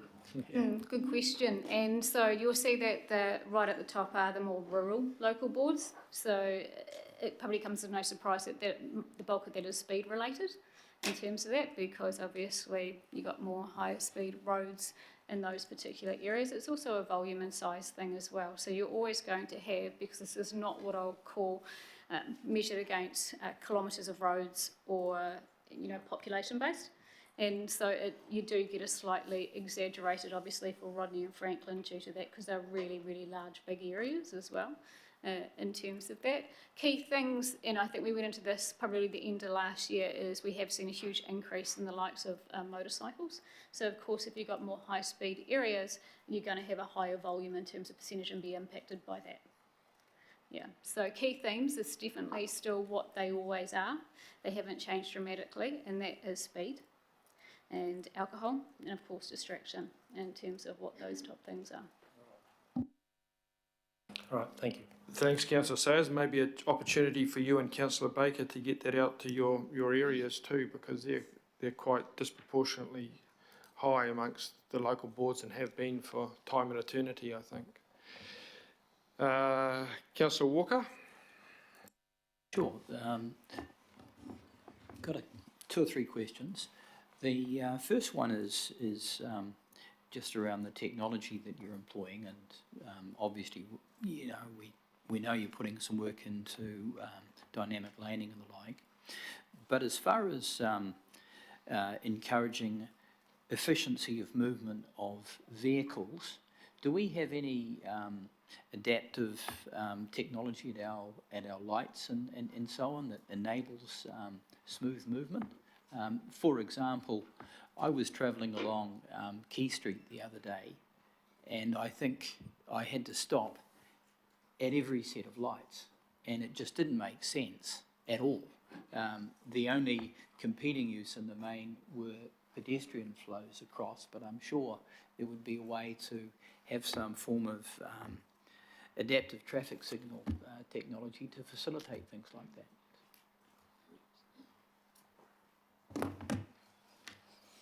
Thank you for your question. Yes is a simple answer. Virtually all of our sets of signals on the network are controlled through an adaptive smart system. I mentioned earlier about real-time optimisation and technology basis to improve that. So obviously we've got thousands of sets of signals across the network. So to have individual sets of eyes from our operators looking at every single one is not realistic. So we do actually focus on those areas, as Tracy mentioned earlier, where there are hotspots and we know there's issues. Particularly in the city centre, we do put a lot of emphasis on managing those sets of signals. So, as you said, there's a number of, if you like, competing demands on those signals. People crossing the road, it is a heavily pedestrianised pedestrian area. People are going to buses, people visiting businesses. So we do need to balance the throughput of traffic, buses, but also the ability to people to use the road network safely. Okay, so just a supplementary question there. So are we using SCATs, or is there some other facility? Is it mostly SCATs that we use? Yes, so the signal system that we do use in Auckland is SCATs, and that's Okay. national as well. Okay, the other question I've got, and I don't need an answer to it right now, but myself and my fellow councillor, the chair, take a keen interest in the electric ferry rollout, and I just wonder if it would be possible to have a progress report on how the build of those ferries that are, largely government funded, through Shovel Ready are progressing. So just raise that issue. And then the other question I've got just really follows on from Councillor Sayers and others, and that's just around the deaths and serious injuries. Is it possible to source some form of breakdown that does give an indication of what the reason is? For example, Stacey mentioned speed, alcohol, distraction and like. There may be other things, because it's stolen vehicles. Yeah. It's getting out of hand, and I guess often the observation I make is that it may not matter what we do in terms of spending money on safety if the underlying characteristics relate to how people are driving. That's maybe where we need to put the emphasis. So, is a breakdown available? Short answer is yes, absolutely. If you'd like to go through your particular areas in detail, then we can arrange for that to happen. But I do recommend that within our board reports that are published monthly, there's a much more greater detail in terms of causal factors and the likes that will give you sort of more information. It can be very detailed, so it's important to obviously, I would recommend having one of our safety team sit and take you through that to help understanding. Yeah, but I will say this, because you mentioned about it going in the wrong direction. Actually, we're doing a lot better than other parts of New Zealand, and that's largely due to the investment that we have had in safety interventions. So that's important to remember. You would have seen over the holidays it was horrendous, but it wasn't here. Yeah, so I believe. Commendations too, just on the enhancement of the Gulf Harbour ferry service. So that's.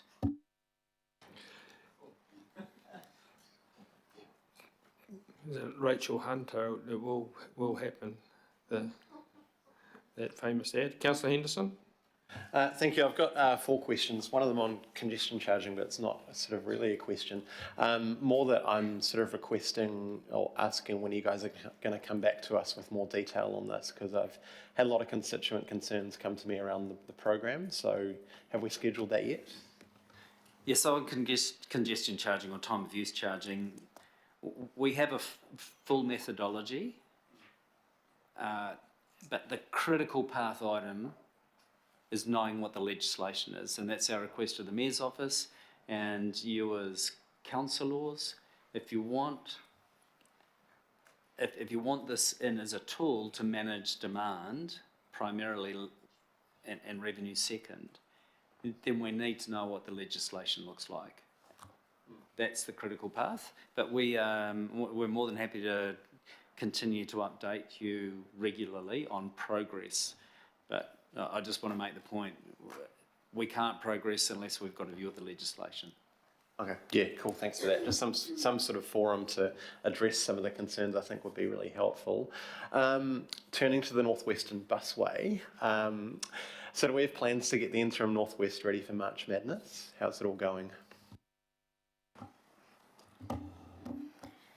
Fabulous question, Councillor. I mean, it's been cranking. So we recently, well, a couple of weeks ago, we reached 100,000 passenger boardings on the WX, which was really cool. So it has, it's been really popular.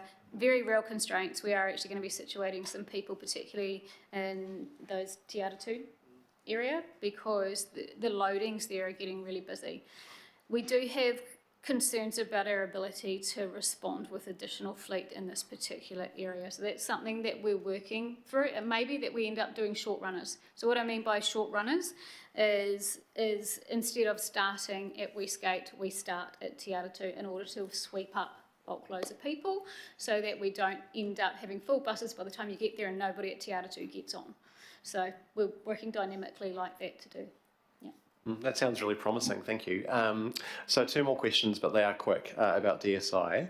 So we've heard today no deaths during the holiday period. How are we defining the holiday period? That'll be the official holiday period. I'm scratching my head. But it was I think it was the day before the Christmas weekend before Christmas, and the first business day back after the new year. 22nd December. Yeah. And finally, just in terms of DSI, we've had some central government changes of direction that have been signalled. So is AT working with the government to continue and increase investment into speed management? How are we lobbying? Well, there's several dimensions. This one is speed management in the form of speed settings, which is our katoa ka ora program, and another dimension is to it is the investment in safety-related infrastructure. But the safety outcome on our road network is not just a function of those two elements. Those ones we have significant control over. There's education, there's enforcement, there's a range of other tools for which others are responsible, particularly the police. So to get to that outcome, we need all of those parties contributing. So there is significant discussion from all parties, including the health sector and the academic sector, on the impact of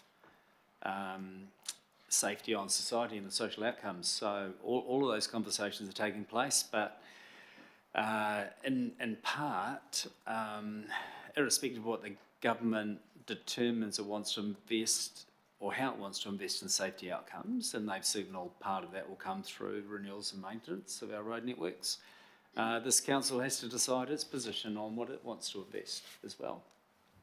Sorry, just to follow up, thank you, Chair, just a little one. So to be clear, are we advocating for investment into safety outcomes as AT and as council? Well, Auckland Transport is. That's why we bring to you DSI stats every month. That's why we continue to consider what the safe system interventions are across the network, and that's why we've consulted with the community on speed management outcomes. So we see safety as a priority, a statutory objective, and a priority from an organisational perspective. I do want to add, though, that we understand that we need to deliver that cost effectively, because as a council you also ask us to deliver value for money in the way that we invest in safety outcomes. I accept that responsibility because we can. We can do it cost effectively. And I also, and I'm expanding on your answer, but I think it's important, is that we hear the objective of the government of the day around productivity across some of our networks. So, look, the tension that puts into it is how we ensure particularly pedestrians are separated from vehicle flow. Okay, and so it's an interesting, if not important, tension in the way that we design safe system interventions. Okay, so we're thinking through all of that and have been. Our own mayor and you as a council have challenged us to deliver this more cost effectively. So all of the above, but you as councillors also need to have a position on it. Auckland Transport does. Councillor Williamson, online. Thanks, Mr. Chairman. I'd like it if it was possible to have a quick comment to the new chair, Richard Leggett. Richard can hear you, Morris, even though you can't see him. That's good, that's cool. Okay, Richard's introduction speech today as the new chair sent some very cold shivers up my spine. He made a really big emphasis about walking and cycling and a really big emphasis about public transport. And I understand why those are incredibly important, and especially if you live where he lives in Parnell, cycling into the city and so on is a very viable proposition. But I didn't hear him mention anything about the biggest ward that Auckland Council's got, the Howick ward, which is bigger than any city in New Zealand other than Wellington or Christchurch, and which has 92.8%, according to the census, of people here that use the car, private motor car, or using a public vehicle, a company vehicle for their main mode of transport. And when Richard also said we're not going to be able to build more roads, I don't actually think that's right. I think there are some more that have got to be done, like East-West Link and so on. But I'm very concerned that he didn't seem to understand that there are some roads being taken away from us all the time. And a good example was I went to war with Auckland Transport about Lagoon Drive many years ago. And I said, if you take the lanes away from Lagoon Drive, you will create nothing but mayhem from the Pakuranga Highway trying to come through. Auckland Transport didn't listen to that. They went ahead and took away a lane in either direction in order for the Eastern Busway to be built. And Richard, I would please welcome you to come out one day with me, any day you choose. And I will, as I've done, sit my camera down on a tripod on the cycleway, which is a very gold-plated cycleway. And I filmed up to 1 hour and 20 minutes without seeing one cyclist on it. But I rotate my camera over to the Pakuranga Highway and see nothing but cars, locked, blocked and stopped. And I'd also like to remind you that a predecessor of yours, Chairman Lester Levy, sent out a memo in 2015 saying there was no need for the Reeves Road flyover, which was going to be the solution to getting vehicles out of our electorate and over to the motorway. And he said it wouldn't happen for at least a decade. Well, a huge kerfuffle occurred. AT did a complete reverse and he said he was wrong and they would move forward. Well, we are in 2024. The release he made was in 2015, and a decade means next year is the decade, and we are still not seeing the Reeves Road flyover. Now, I know it's in the plan, but we are dedicated to, as you said, public transport and cycling and walking. But I'd like you to know that Auckland Council is much bigger than Auckland City and the central city. And I'd really like to, on behalf of the huge population out here, explain to you that, for example, last night when I finished at council at 4 o'clock, it took me 1 hour and 37 minutes to get home last night. Now, that may have been the only hunger fire or whatever, but I have to tell you, I can drive from my house here in Pakuranga to my place in Pauanui quicker than that. And so we are much more important than just the cycling, walking and public transport network. There are people, and I remember, repeat again, 92.8% in the census said they use a car, are the passenger in a car, or use a company vehicle. And I'd like to just make sure that that is made very clear that we are important as well. So, Can I Richard, respond, please? you can respond briefly, or you can wait to your private audience with Councillor Williamson. No, I would like to respond. I think you misheard me, Councillor. I did not actually actively promote the fact that we need a whole lot more cycling and active transport. What I said was I am a very keen cyclist and I do cycle everywhere, so I have some affinity there. What I said, tried to say clearly, was that public transport is going to be the unlock over the next 10, 20, 30 years to enable Auckland to be a great city. And what I also said was it needs to be desirable so people can choose whether they use public transport or their private motor vehicle. I did not say anywhere in because I did write a few notes before I came along, I don't think I said anywhere in my brief introduction that I was anti-car or that I was against the car, or what I tried to say... No, I never used that phrase either. Well, you implied it. Okay, so I think we've probably covered that off, and there'll be no doubt the opportunity to explore things at a more appropriate time, perhaps. So we are starting to get caught in the mud here a bit, folks. If we're looking to finish off our meeting where we want to, so we've got questions remaining from Councillor Dalton, Fully, Councillor Lee, and Councillor Darby.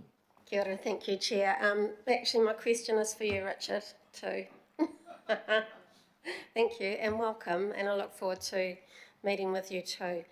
Look, you've probably noticed that you have no women directors on your board, and I just wondered, on behalf of the women of Auckland, this has been a significant step back for us. So if there is an opportunity for some advocacy to the Performance and Appointments Committee that have appointed the directors, that, or however else we get a woman's voice. Dean, you've got some good strong women here and, you know, doing your ops work, and it's great to see. But we must have women in governance, and that this is not anybody here's fault, it's on this side of the equation. Agree 100%. So if we could, please, for the women of Auckland, get our voices back at your board table. Kia ora, thank you. It's a well-made point, Councillor Dalton. Councillor Fully. Kia ora, thank you, Chair. I'll make this quick. My questions relate to slide 14, which is still up there, which is good, and about the very concerning statistics, in particular for Otara and Papatoetoe, for the fatalities going up by 200%.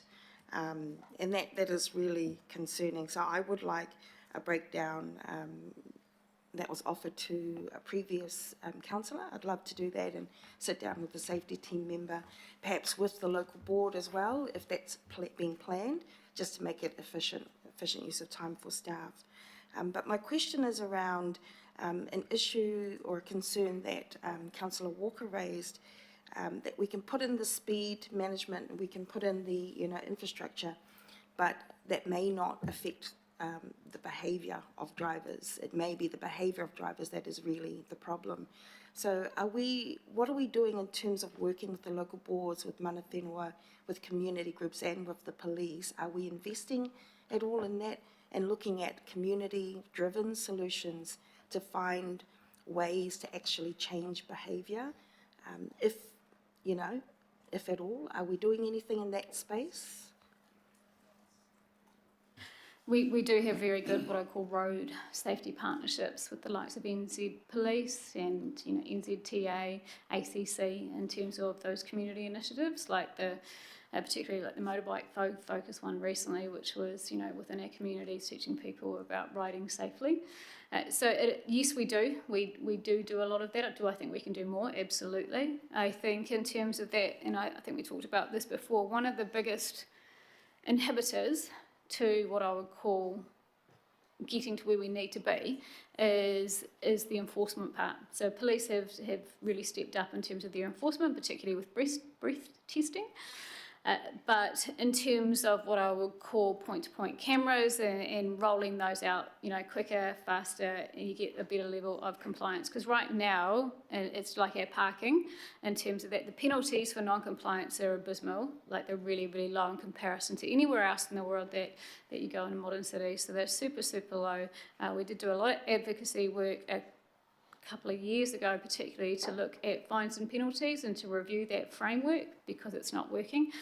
But enforcement is key because if only your speed limit changes, you're not going to get the full benefit of change. Kia ora. Thank you. Thank you, Chair. Thank you, Councillor Fully. I saw a young guy on a motor trail bike going over the Mangere Walk Bridge the other day, no helmet, flying past all the people fishing. I don't know if he's listening to too many of the safety campaigns, but certainly enforcement is vital. Councillor Lee. No, thank you. First of all, I guess, Dean and your colleagues, management colleagues, Happy New Year, all the best for the coming year. To Mr. Leggett, congratulations and good luck in your role. And can I personally acknowledge outgoing Chair Wayne Donnelly.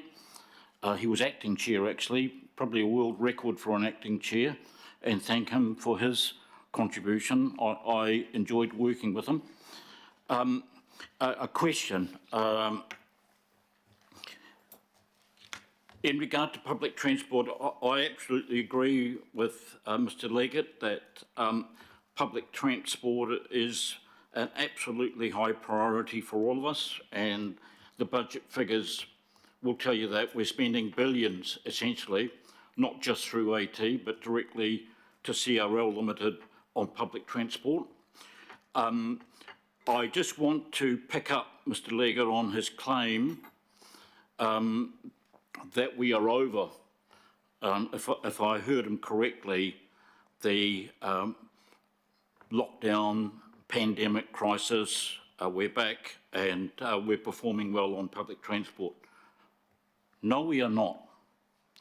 Now, Mr. Kimpton said that AT is 92% of its own goal, which I'm not sure that was, but the last hard data I've had from AT was in December, 20th of December, from Richard Harrison, and you have to analyse the figures.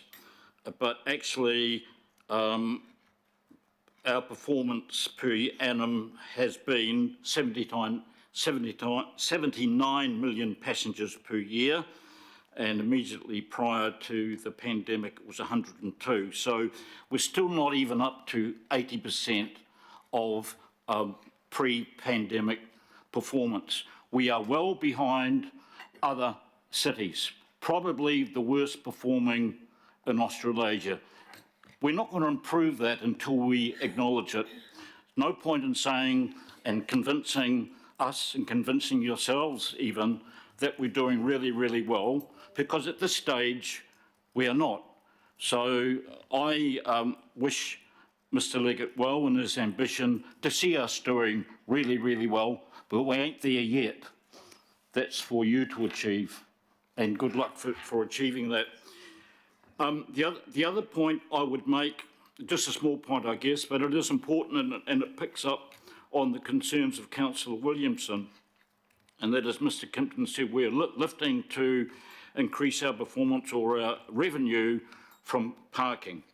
All well and good, but the fact of the matter is AT is deliberately removing car parking, at least from the inner city and other parts of the region. So what we are seeing here is AT is going to extract more from less. But of course the less are the people of Auckland who manage to get a park, and one can assume they'll be paying more for it, and that's not helping the inner city, where an integrated, balanced approach for transport is absolutely essential, just like any other city. The other point I would make is more general, and that is, with all the good news we get from AT, there's a kind of a growing gap, a credibility gap, and almost like a parallel universe in Auckland, where inside this chamber everything is going well, successfully, on the up and up, but outside, if you read the Herald or look online or talk to people, like for instance the chair of the Cairo Business Association, they are livid with AT, and so we have to move past that. There's no point in manufacturing a good story. We have to have a genuine good story, and so Mr Leggett, I wish you well in achieving that.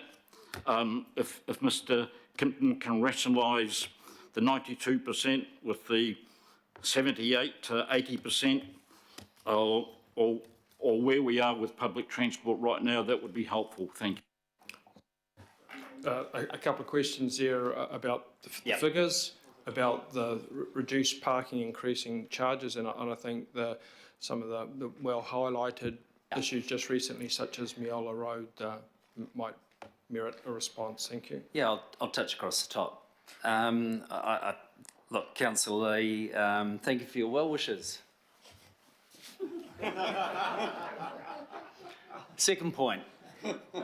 We have debated this many times, and I disagree with you around patronage. You quote annual fees, I agree. It's annual patronage, and I agree. Your numbers are right. What I shared with you is what happened last week. Last week, we hit 92% of our target, and that's the difference. And I've only ever promised, and I'm on record for it constantly, that we will achieve month on month our target. We know that a rolling average, it takes you 12 months to get to the new target. That's the difference between an annual rolling target and a monthly rolling target, and what we measure weekly and what we measure daily. Okay, so I can't express it any more simply than that. Until we get agreement that you have that there's a difference between an annual target and a monthly and a weekly and a daily, I think we'll end up in the same spiral. The numbers I quote are correct, and we are doing well. I didn't say they were incorrect. I didn't say they were incorrect. I would say the claim that we've solved the patronage problem is wrong. Well, let CEO to answer the questions. Thank you. Thank you. So look, the information I'm sharing is factually correct. I'll be on record for it. Secondly, we talk about removing parking, and so this council chamber, as does the board and the executive and the Auckland Transport team, understand there's a balance between providing for particularly bus priority in certain parts of our road network and how we manage parking in those environments. And K Road is an example of that. It is not the only example. We see it down Oniwa Road. We see it through our road networks. The number of car parks, though, we have over Auckland is tens of thousands. We don't charge on many of those car parks, and some that we do charge on we're removing. So when I talk about parking revenue as one source, but we've also got revenue sources in addition to that that allow us to be more self-sustainable from a funding perspective, the number of car parks we remove, I understand, is disruptive. But the disruption is with the objective of enhancing the public transport outcome, particularly in the peak. So you can't have dynamic lanes, bus prioritisation, and enhanced productivity through any corridor without also balancing how you manage side street parking. So that's what we're talking about. It's a tension in there, and I understand it's disruptive, and there is a change process to be gone through. I've been down many of these roads, particularly at peak, when they are clearways and cars continue to park. One car will be parked and you'll get 10,000 people disrupted that are trying to go through what is otherwise a clearway. So we know that there's some work to be done. The other thing is that there is no story in a good news story, unfortunately. So what we find is that many of the instances where we have achieved really good outcomes, we have to tell the story as Auckland Transport. I will continue to tell that story. What we like to debate, though, is the negative, because in that is the story, apparently. But that's not in my world. We've got 1,800 people that are absolutely committed to delivering awesome transport outcomes for the people of Auckland, and there's a lot of good stories in there, and it's on me as the Chief Executive to tell that story on behalf of the team and on behalf of the people of Auckland. And we do that. So there is a lot of good stories. We will continue to tell them. Thank you, Chair. I've finished. Okay, thank you, Dean. Councillor Darby. Thank you, Dean. That was really well put. Thank you. And on that note, Dean, on Waitangi Day, I took a almost 5-hour bike ride with advocates, Great North Road, Greylin, and Miola Road, Point Chev. And on Miola Road, the project management there, and it was 27 degrees. It was a hot day. Dempsey Wood were beavering away, doing that road. And locals brought food and drink as I was there out to the crews. And I stopped and we had a chat. I said, this team is fantastic. We're all happy. That's the real locals. And you're right, that story probably won't show up, but it's a real story. And I took that on board. That's what I'm here for, but I also do want to acknowledge Wayne Donnelly. Wayne Donnelly, briefly, is one of the wisest men in transport I've come across. And big gap, but major contributions Wayne has made on the board. Acknowledge him. Just something that I want to just cover, because I want to make sure that our regional land transport plan is Auckland's plan. And my understanding is a regional land transport plan is a regional vision, in our case, Auckland's long-term vision for transport outcomes over 10 years. It's called the Auckland Regional Land Transport Plan. Hamish said it has to be consistent with government direction.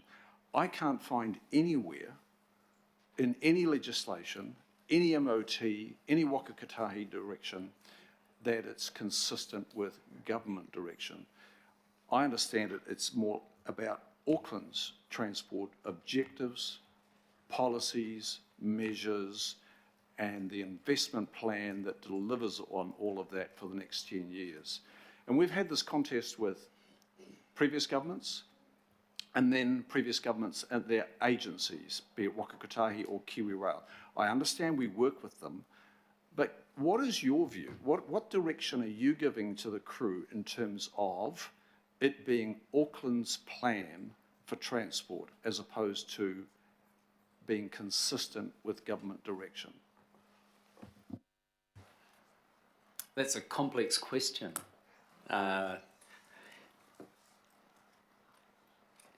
So the Auckland's Regional Land Transport Plan. Can I start off first with it's very important that Auckland And in this context, I'm thinking Auckland Council and Auckland Transport have a view on what we're trying to achieve for transport outcomes in Auckland. I think we've lost our way a bit in that. It's very important we have that view. And we might call that the Auckland Integrated Transport Plan or whatever we're going to call it. We need that view, okay? That informs the RLTP. But at the same table, when an RLTP is approved, you've also got NZTA and KiwiRail at that table, okay? So it is the regional land transport, not just the Auckland Council, Auckland Transport Land Transport Plan. And I know that you know all this. So that RLTP and the statutory approval process that sits with that relevant committee within Auckland Transport needs to take all those things into account. And what we also need to understand is that KiwiRail is funded through Treasury, Waka Kotahi NZTA is funded through the MOT, and Auckland Transport is funded through Auckland Council. So those budgets come together in the one. It's incumbent on us to, when we develop that plan, is to understand what the investment intentions are. And that's I think that's the context in which Hamish is using and needs to be consistent with. Because if we're not, we'll never get agreement around that table. In the same way, Auckland Transport wouldn't get agreement around transport investment in Auckland if it also didn't collaborate with its funder, Auckland Council. That's the context. Is it a statutory context? I'd have to go back and double check. But in terms of pragmatic way forward, is it the context? Yes, it is. Right, that's how I use consistent. Yeah. Well, I know that we've got Hamish online there. He can maybe clarify that statutory requirement or otherwise. Are you able to do that, Hamish? Yes, just quickly, Section 14 of the Land Transport Management Act requires that the Regional Transport Committee satisfies itself that the RLTP is consistent with the GPS. It was a key feature of the judicial review of the 2021 RLTP, so it's something that we're quite familiar with as a requirement. But, you know, for the reasons Dean outlined, you know, because it is a multi-agency process that's really about bidding into the National Land Transport Program. That's the kind of basis for it. Thanks, Hamish, for that clarification. Let's hope these last three councillors, Fletcher, Ferry and Councillor Stewart.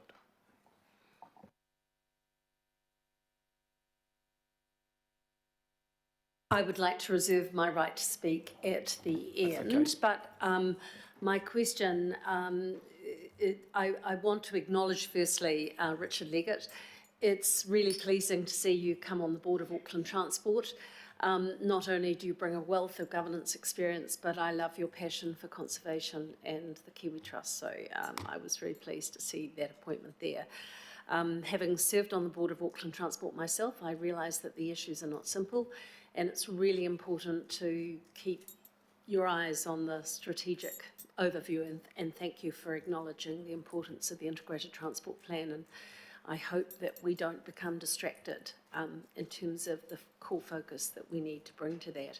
I'll speak to, perhaps, if I may, with the permission of the Chair, Mr Donnelly, at the conclusion of the session. But one of the things that you raised is the importance of trust. And so I want to raise, Wayne, Dean rather, in terms of representing constituents who have raised the issue of Meola Road with me, the concern that I've got is that of trust, because I think that there was a measure of goodwill around the closure for the timeline that was forecast. And people can cope with disruptions, but they don't cope with disappointment when there's a failure to deliver on things that are promised. As somebody who's really enjoyed 25A over the holiday period, Waka Kotahi has earned forever a big gold star for me for, you know, sticking to timelines, in fact, delivering early.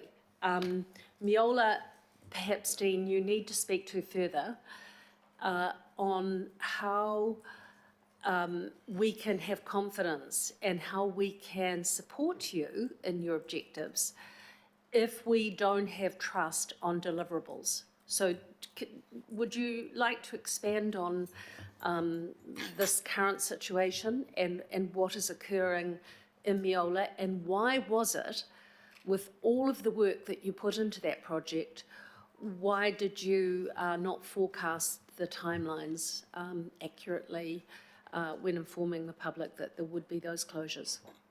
So the original closure was for 6 weeks. The project team discussed with me a couple of weeks ago there was an opportunity to accelerate the total program, reduce cost and reduce disruption by extending that closure. Not for the residents that are on the length of that road, but for those that use it.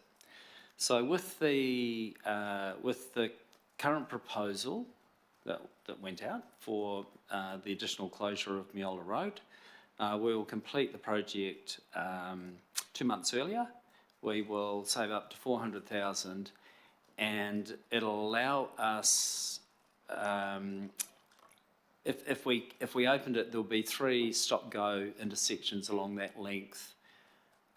What we have considered and identified is that actually the movement of traffic in that environment will be more efficient with the existing arrangement than going through a multiple stop-go process. So before any decision was made for that change, we went out and talked with local board chairs and key stakeholders.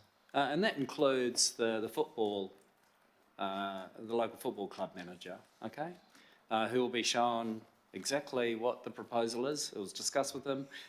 He's going to go and have a look, understands that access to and from that site will be available at all times. So we've tried to do the right thing. We've looked at the better, faster, cheaper objective, which has been placed before us. We've then discussed with the local board and key stakeholders. So we've looked to listen and understand, and then come with an option to better deliver a project, which we know is very important to that local community. I have asked the team though, what have we learnt from it and what would we do differently? Because I recognise the trust equation, and I will reflect on that further, Councillor Fletcher, before I come back to you. The challenge is sometimes when you're mid-flight, you see, of a construction project, you see opportunities that maybe weren't apparent in the earlier design stage. The question is, do we adapt or do we stay with what we had originally planned? In this case, the call was made, we're better to be a bit agile and change, but not before we had discussed. So we did that. But did we get to all residents? No, we didn't. I appreciate your candid response, and I hope you can appreciate that I, in a governance sense, really want to support Auckland Transport, and I don't want to get caught up in the weeds. But I spend so much of my time, we've had the issue of the ripping up of the pedestrian crossing in Hillsborough that has occupied a lot of my daytime hours and replying to correspondence. And I guess what I'm really trying to say is maybe we need to handle comms better, maybe we need to better understand and scope projects before they commence. So I hope that it's not something that I have to keep coming back on, because I don't want to spoil the relationship that we have, but trust is so very important. And at the moment, within the community, there's a bit of distrust, and I'm sure you're aware of it, and I'm sure it's just something we have to continue working on. Yeah, I acknowledge that, and to be fair, some of these issues we're addressing occurred several years ago and they weren't right, and we're now getting them right. Thank you. Councillor Ferry. Thank you. I had a whole bunch of questions, but in the interest of time, I'm going to put most of those to email. I did just want to follow up on a couple of specific things that we've covered in the questions and discussion already. And the first thing, I guess, is the news that has just broken that the regional fuel tax will be ended on 30th of June. And we have a statement, and this might actually be a question for the Mayor, is we have a statement from the Prime Minister and the Minister of Transport that says that the tax was not being used to fund projects that met the government's and Mayor Wayne Brown's transport priorities. But we have a very clear and I think excellent statement from the Mayor that points out that that isn't the case. So I'm wondering if we can get some clarity on that.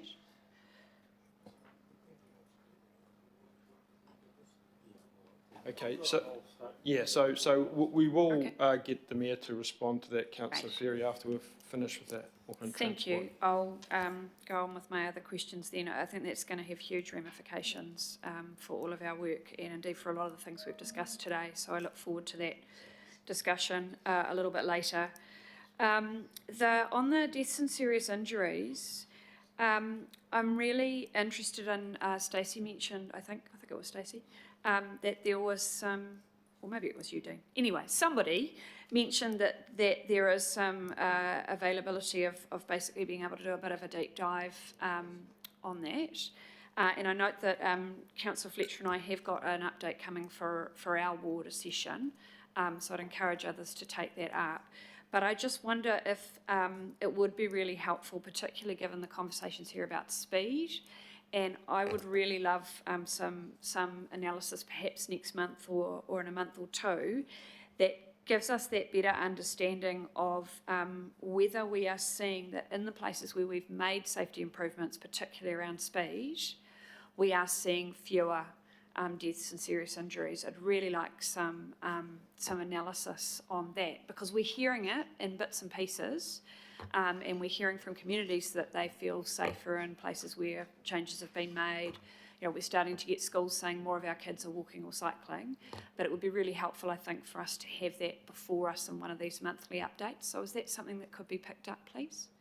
Yes, we can arrange for that. And can I just reiterate the offer? And we've done it with Councillor Williamson too, by the way. We've taken him through the crash analytics database, so he understands what specifically that tool does, more specifically for his ward. So that offer is open to any of you for your ward, or you can look across Auckland in general. And as a matter of fact, we would welcome it because it's a really powerful tool. Thank you. The other sort of big picture question I'll ask is just, I guess I get a bit disconcerted, probably understating it, by some of the claims around, percentages of Aucklanders who are driving. Do we have data on the percentages of Aucklanders who do drive? Because for a start, 25% of the population is under the legal age to drive. So I get a bit frustrated by some of those conversations. And also if we had data on who would choose another mode of transport if they had a choice. One of the things I'm aware of with the school buses, I caught the school bus in the 90s, regularly had to stand, sometimes got passed by a full school bus. Obviously that's not ideal, but I think part of the issue we have now is the parent expectation. It's my age group who are starting to send their kids to high school. I have one that just started high school last week, another one that caught the bus today. And we got driven to school. And so we don't necessarily have that experience. So I think there's some real conversations there about parent expectation, but also our broader understanding who, what percentage of our population actually would use other means if they could, doesn't want to be a passenger, wants to be able to determine their own destiny on a bus, on a train, whatever. Yeah, look, we rely on census data to understand that. There might be some other survey data. Auckland Transport also just needs to consider what it can literally do and understanding parent behaviour, and I think there's limits on what we should be doing. There's expectations of other government agencies and that need to step into this space. It's just not an Auckland Transport-led responsibility for all of those things that go towards safe walking, cycling, driving environment. Thank you. Finally, Councillor Stewart. Thank you. Mine's really just to, on a positive note, I want to thank Auckland Transport for what they did along the Pakaringa Road, just outside of Simeon Brown's office, all the way up to St Kitts. They've got yellow lines, something we've been trying for about 5 or 6 years, and it is one of the busiest roads. In fact, it's almost like a highway, so that's a really positive thing. One of the things that I've been thinking about, with the global warming and everything, we have with the rail tracks, we have you know, a lot of them, because of their heat, they're warping, and I can see into the future we're going to have more of this happening, and I can, you know, rail is a good thing, but I can see into the future, if we're going to have the hotter temperatures that we seem to be having, we're going to have a lot more of this happening. I was over in Melbourne in early January, and twice on the rail, getting public transport, we had to get out of the train, and you know, so it just wasn't working. So have you thought that through? Yes, absolutely. So when it comes to speed restrictions that are heat related, every year you have the standard heat season. That doesn't change, it doesn't go away. And so that's standard. So where these restrictions are applied is when, you know, you reach a certain temperature, of course, but they're only on pieces of the network that are awaiting maintenance, particularly where there's potentially, you know, maintenance is needed in a certain section, or there's been recent maintenance. So it may be that there's been recent rail replaced. So of course, with heat, there comes expansion in terms of that. So they go through a process where they de-stress the network. That means you get out there and you saw off a piece of track and you stick it back together in simple terms. And so if that hasn't been done, you get more of them. If there's recent rail replacements, or there's a lot of vulnerabilities where they've had to apply it, because obviously the heat will accentuate any vulnerabilities. And so this all goes back to your asset management strategy. I mean, in some countries across the world where there is extreme heat all the time, they have obviously cooling technology and the likes, but locally it can be managed with your maintenance regime. Yeah. Okay, just lastly, I'd like to, as Councillor Williamson has just invited Richard, and I'd like Richard and Dan, if you could come out and have a look at a few of our little issues out there, and you'll have a bit better understanding, and I think that would be a way forward. Thank you. Oh, lots of personal invites today. Nice to be wanted, isn't it? So if you wouldn't mind now, Dean, and you and the team can thank you for your presentation, and councillors for your questioning today, robust and to the point, with some relevant issues raised, and a fairly comprehensive report when it's all said and done. Now, we have the recommendations there, which are really just to receive the update, and on Councillor Fletcher's request a formal recognition of Wayne Donnelly, which I think Councillor Fletcher would like to speak to. Mayor Brown would like to use the opportunity just to quickly update people about the news that's come through. His preference is that he just makes that and we don't have a big round of debates. There'll be plenty of time to follow that up later, but we certainly don't want to get into a situation where we're debating this announcement, because that's not the purpose of his response. There's going to be plenty of time for that later. So, Councillor Fletcher, you're the first speaker. Well, thank you. I'm happy to move the recommendations, but in doing so, can I thank the staff of Auckland Transport for their presentation today, and particularly can I acknowledge to Dean the wisdom in the appointment of Mark Lambert as the Time of Use Executive Program Manager. I was very saddened to see Mark leave Auckland Transport. He had so much experience, and I was worried that that would be lost. So the time of use, some of you will know, is really important to me, that we can progress that work, and I can think of no one better to be managing that work program. I've already welcomed Richard as chair. I think it's an inspired appointment. He brings a lot of experience, and I think perhaps he'll help us navigate a different pathway for moving forward, especially on those issues of trust. But I did want to speak to Wayne Donnelly briefly, because I'm aware that we do need to have a governing body meeting shortly. Wayne, I have known probably for the last 35, 40 years. He's an exceptional man. He's had an exceptional career in both the public and the private sector. You know, if I look back on those things that he was able to achieve in Green and McCarhill and in the private sector, and then, I mean, the impressive amount of appointments that he has held in the public sector. He's, you know, whether it's civil engineering, contracting, transport in general, to all of those, he's just brought this quiet wisdom and experience to every setting. He has tried to link up, you know, the culture within the private sector with government. And what I've noticed always is just the absolute respect from everybody who works around him. He's approachable, he's got deep personal values, and he really has understood the importance of accountability.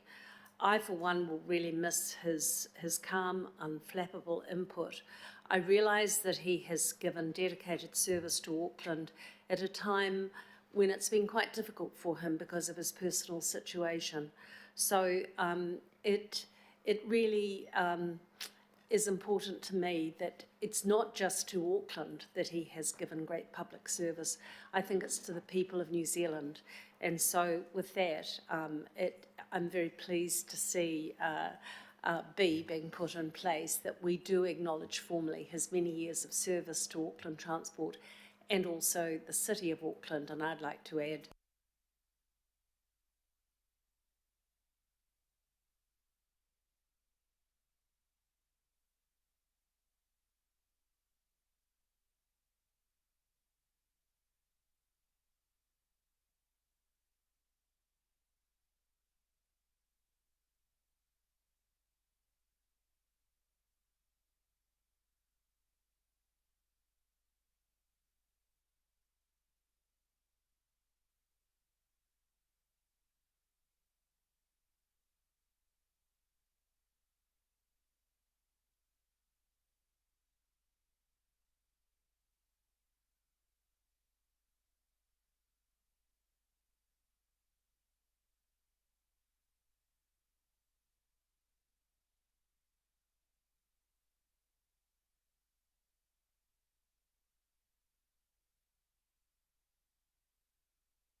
ago.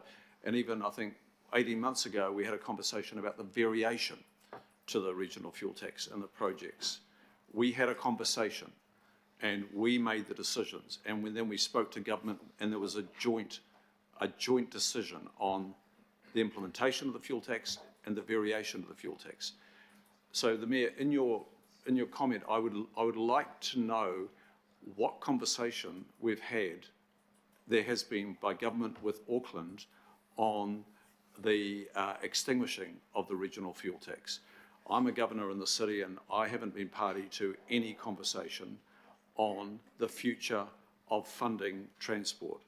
So as I see it at the moment, the funding gap, which we knew was quite significant in transport, has just got way, way bigger.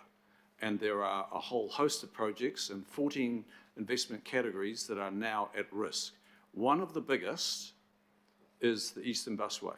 That is the Reeves Road flyover, Tarako Busway, and the Botany Bus Station. Those three projects making up the Eastern Busway are probably one of the biggest beneficiaries of the regional fuel tax. Is that project now at risk? Are the bus priority improvements at risk? City centre bus infrastructure, improving airport access, park and rides, the list goes on and on. Now, I'm actually quite concerned because I'm in an absolute vacuum as to how these projects are going to be carried on. We have no indication whatsoever, let alone the safety, and that's a big one as well.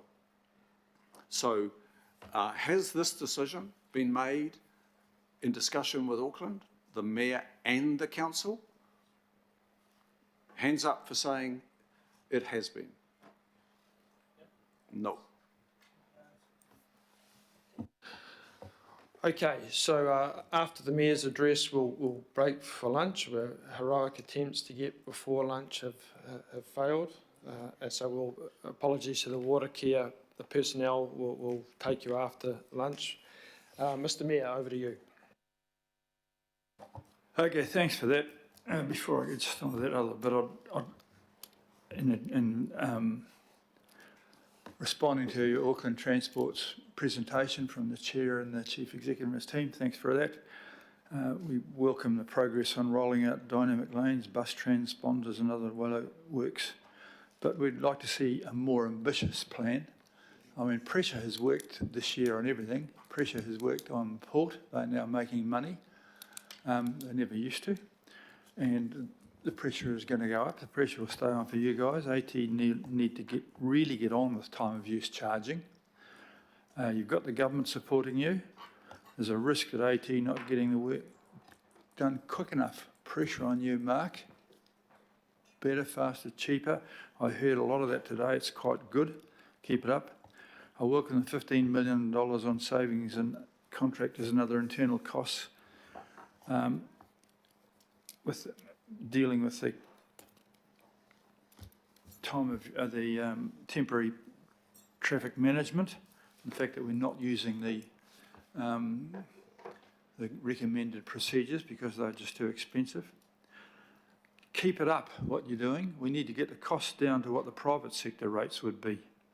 I want to see more setting of unrealistically tight time frames and achieving them. No blowouts, just going better.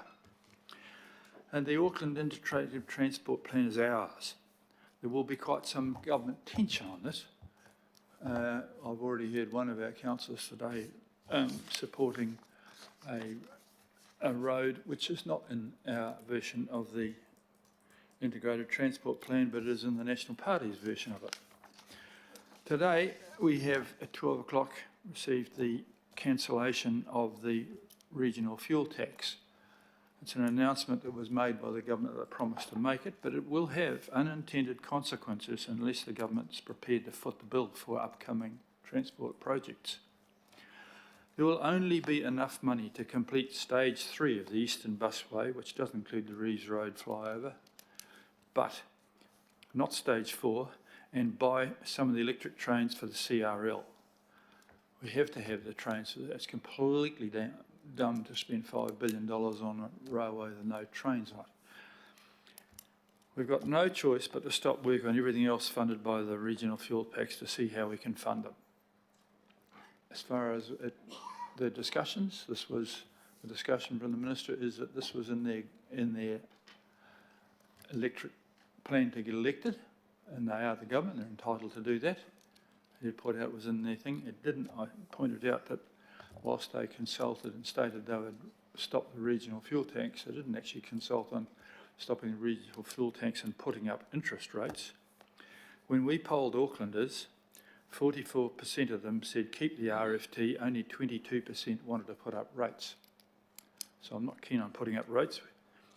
RFT funded projects that could be cancelled include Glenvar Road and Lake Road, as well as the final stage of the Eastern Busway and the proposed airport to Botany Busway. I'm determined to keep rates under control. I'm simply not prepared to pass the cost of these projects on to struggling Auckland households. At a time when they're saying we're doing this to save you money, that doesn't mean just that the government will save you money in order for the council to take it back off you. I've already proposed cutting spending on cycleways by $140 million and raised pedestrian crossings by $80 million in our long-term plan. So those and I'm quite happy to talk with the government about what else we can cut. I am pleased that the government are working to implement the time of use charging, so we need to be ready. But this is not actually a revenue driven, this is demand management. And so there are a lot of unfinished symphonies here. We will have time to discuss over the next round of your meetings what the direct implications of this are. But this is a situation that the government has promised to remove that tax, but have not actually dealt with the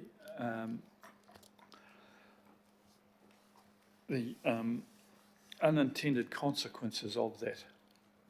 There's no sense just giving people money back if we've got to take it away somewhere else.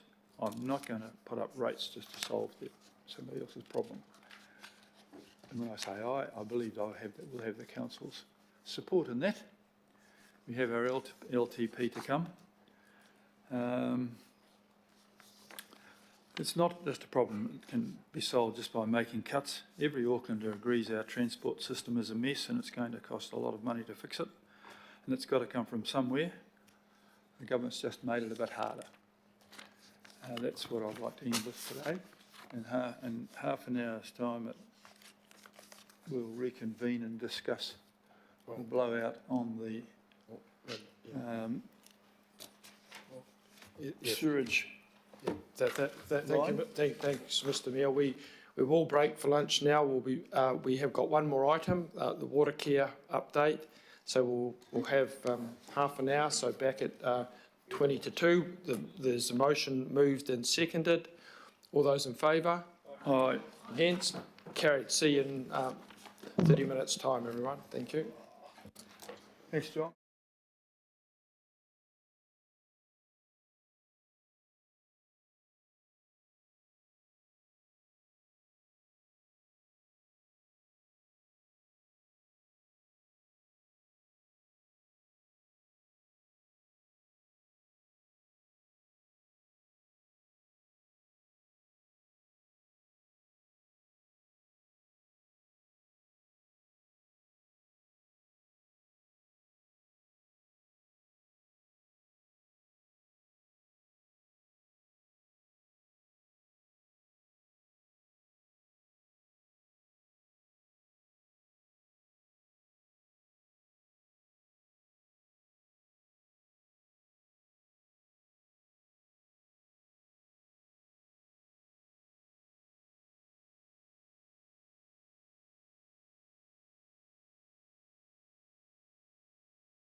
Well, my pleasure, Councillor Walker.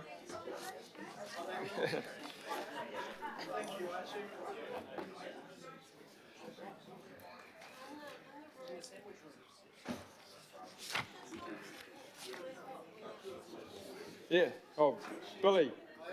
Oh, he needs to know. Someone should tell him. It's in that little room out there. Oh, yeah, okay.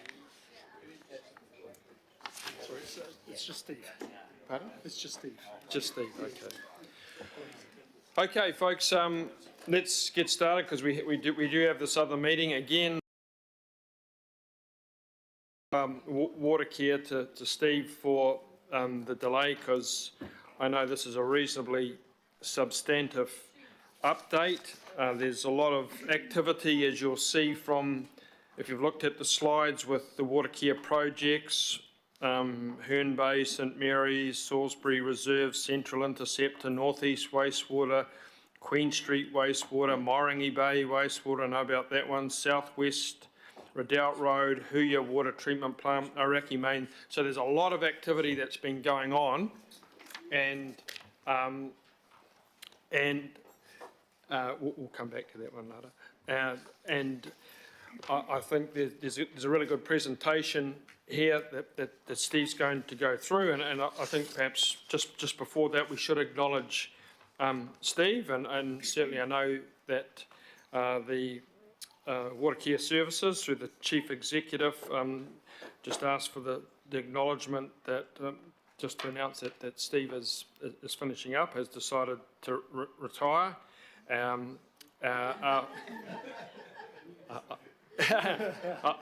hope you hope you're made aware of that, Steve. Don't do that to me, please. As after eight and a half years of dedicated service to water care, that will be happy. And the reason we're doing it at this meeting is because Steve we might not be one in March, so hence the one today.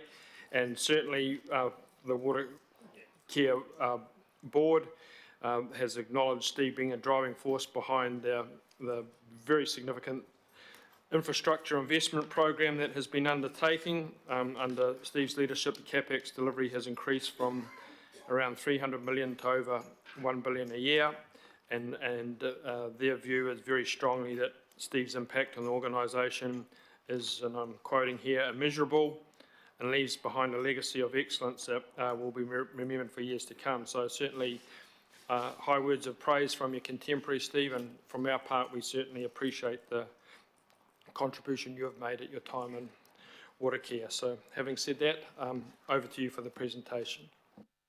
Fantastic. Well, thank you very much for those words. I'll rip through the presentation. Now, how long have I got? Just so I know. Yeah, just around about the 10-minute mark, a little bit over, Steve, would be great. Right.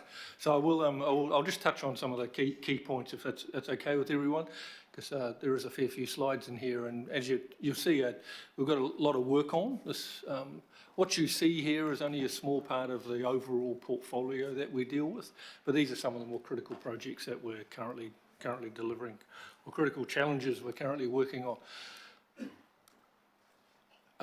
Just as a summary, and I think I put this up last time, where are we up to in our program? If you look at an infrastructure program, it's like a conveyor. You have an asset management plan, or an LTP and an asset management plan, and you drop a parcel of projects onto a conveyor, and it starts with feasibility and business planning. So that's approval, optioneering and approval. It goes through to design, and then we construct it, then we hand it over to our operations team. Currently, we have $4.5 billion sitting in feasibility, so in the planning phase, and that's fairly typical for a program of our size. We've got 1.5 billion in design and another 1.3 in construction. So what you'll see is our program is increasing. That design value will increase over time, and the construction value will increase over time as well. But this is a kind of a measure of how a program of works, a large capital program of works, is progressing. And from the council's perspective or a shareholder's perspective, being able to see that we are progressing through our program is important, and it's very important to us because it's a key measure for us. So we're really comfortable where we're up to. This year we're going to deliver over $1 billion worth of capital. As Dean Kimpton said, the dollars aren't a measure of whether you've actually delivered everything you said you're going to deliver, but it is a pretty good ready reckoner of how you're performing within a capital program. Moving on to the flood recovery, that continues. We're in that sort of second phase of completing the permanent fixes on a large number of projects, and then we'll move into what we're calling adaptation. I think it was a question last time I was here as well. Are we adapting our assets? Yes, we are. We haven't got there yet because we had to get through the first two phases first. First fix, second fix, and then move on to adaptation. So there are some assets that we will need to adapt to ensure that we don't have the damage that we had in the floods of last year. So this work just continues and will continue for a period of time. Not going to go through this. It's a lot less than we thought it was going to be. That's a positive. Right? When we initially looked at the floods and we made an estimate, we did make a fairly conservative estimate, let's be fair, and so we should. We didn't know what the damage was, but it's turning out to be significantly less than what we first thought it was. But it's still a lot of work. No, we'll keep all that. Thank you. Assets, upgrades and renewals. We split our program into three major components, our capital program, and I'm just going to talk about our capital program here. There's a component called our major projects, which are sort of 5 million and above, and up to typically 300 to 400 million. Anything over 300 to 400 million, 500 million, they're typically bespoke projects like the Central Interceptor. So it's a standalone project that is delivered in its own right outside our normal infrastructure program. Huia water treatment plant will be one of those coming up. Huia and the ancillary projects around it that we're going to roll up into a single project will be about $1 billion. So that'll sit outside our typical program. And then we have underneath those $5 million jobs, we have multiple projects, renewals and upgrade projects. And we call that asset upgrades and renewals. And that's a component of our capital program as well. We've just let contracts to deliver that work for the next 6 years to multiple parties. A successful campaign running RFPs or requests for proposals and tenders across the marketplace. We hit all our timeframes, which we always promised to do with tenders. Closed everything at the right time, got everyone signed up to these contracts before Christmas, which is what our target was. So the market responded really well to what we're doing. We're looking to give programs of work over long periods of time so that our contractors can invest in our assets so that we can keep delivering those smaller projects and those asset upgrades and renewals to Auckland. So really very, very happy with what we're doing here. And it's the next phase of our capital delivery. Already locking that in and having a planned, structured approach to renewals programs. Renewals are important, as you all know. Continuing to renew assets and investing in renewals of assets, and you'll see in the media across our nation where we haven't been doing that in a number of places, and we're not immune to that either, but we are determined to continue to deliver our renewals across our whole network. We have a Māori supplier business network associated with the asset upgrades and renewals as well. Successfully launched that in a Pōwhiri last week. And we've got an amazing traction, an amazing number of organisations that have stood up and said, yeah, we want to be involved, right? We're very good at what we do, we want to be involved, and now our job from Watercare's perspective is to enable them to network with our contracting database and network with them and secure future work for those organisations. It's something we've been really keen to do. We have a target associated with this as well, and we want to enable these organisations to tap into our significant infrastructure program. As I said, our job next is to get them in front of all our contractors and encourage their use, encourage our contractors to utilise these organisations to deliver our program for us. run through some project updates, and some of these I really will just skip through quite quickly. This one probably not. Herne Bay, St Mary's Bay wastewater upgrade. Why are we doing this project? Fundamentally doing it to clean the beaches up in that area. I think you're all aware of that. It's part of the Western Isthmus program, a significant program that we're running in parallel with Healthy Waters, and both of these organisations are working really well together to deliver for that whole Western Isthmus area to clean up our beaches. That's what we're doing this for. This project is made up of kind of two parts. One is an extension of the Central Interceptor, the blue line, from Grey Lynn through to Point Erin. And then the yellow line that heads off to the left is what we call Branch Sewer 5. And that's effectively a collector sewer that collects from the whole area through to Herne Bay. And it also connects up with St Mary's Bay networks as well. We are in the design of this now. So we're designing the Point Erin tunnel, and we're also designing the Herne Bay sewer as well. One of the things that you may have seen, or in fact I'm sure you would have seen in the media, we are going to a resource consent hearing around Salisbury Park. We've determined that the use of this park is essential for the delivery of this program, or the effective and efficient delivery of this program with the least disruption to the community. And we have had some people, organisations or people have challenged that, and so we're going to a resource management hearing on the 20th of this month to be heard, as will the other parties be heard as well, which is within both our rights to do.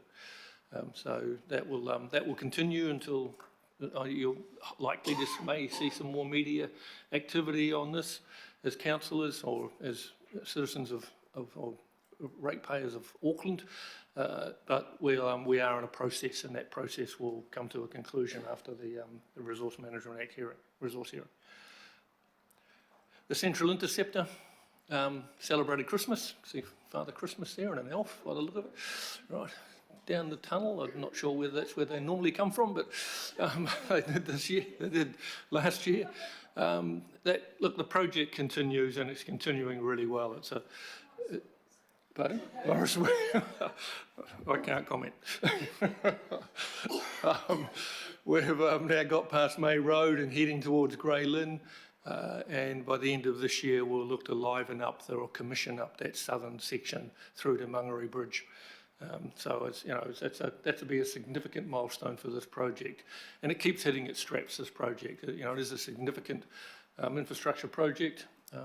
In excess of $1 billion, and is operating and is going really well and is well run.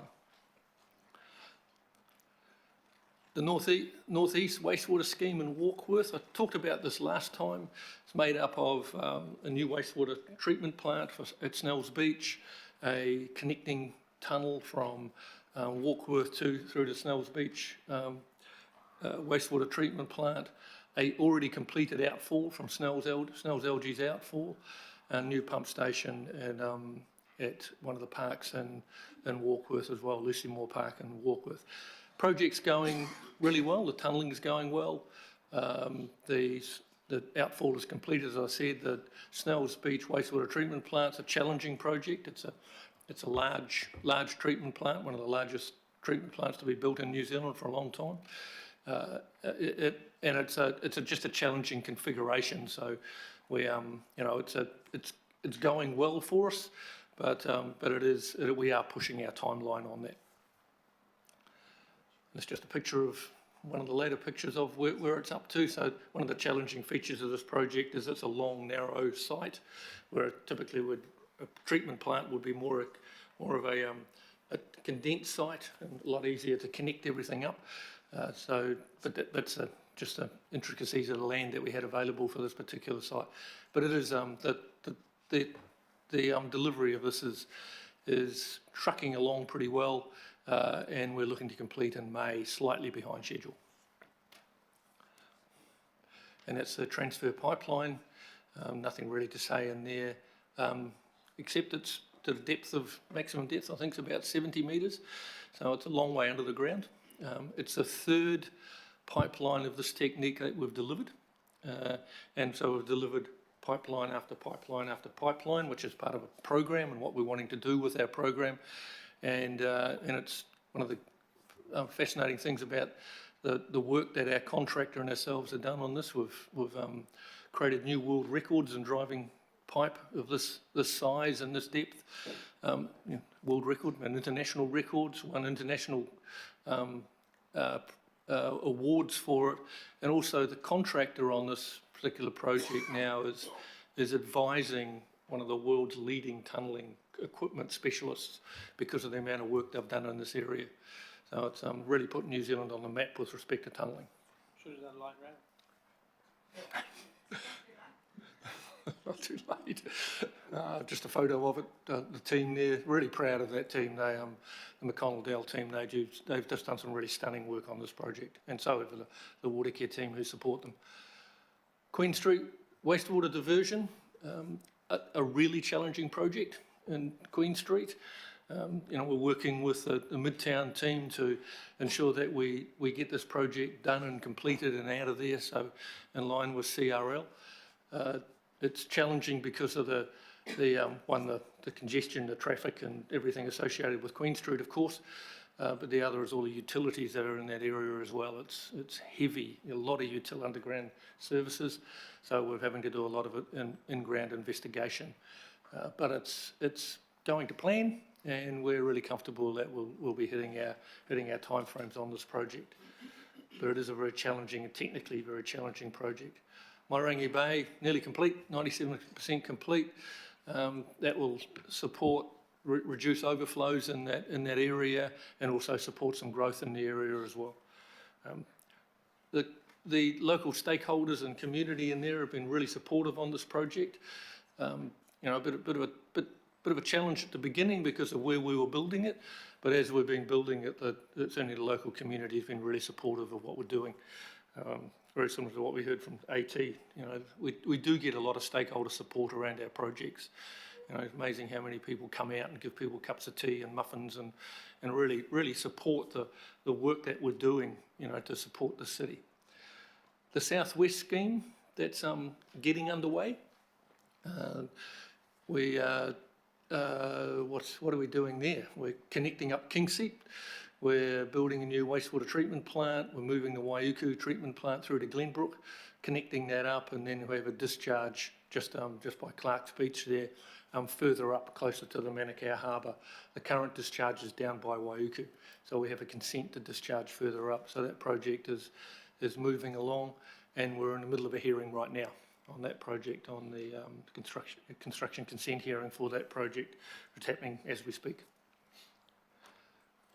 The Redoubt Road Reservoir, really proud of this project. Has been completed, pretty much on budget. It is there mainly to support resilience for Auckland. That's what reservoirs typically do.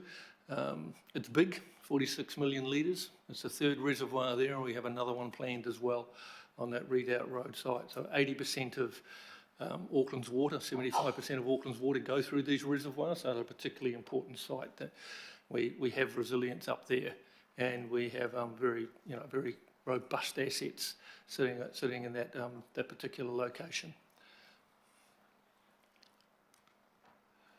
The Huia Water Treatment Plant, we have successfully gained our construction consent just before Christmas. And for the Huia plant, that's been a long, drawn-out process. Started in 2017, I understand, and has just concluded last year. And now that means we can now get on to design and construction of this project. We've made a decision, our procurement strategy for this, and as I mentioned earlier, it's one of our larger bespoke projects, so it'll sit outside our normal program and have its own team and its own, generate its own business running that project.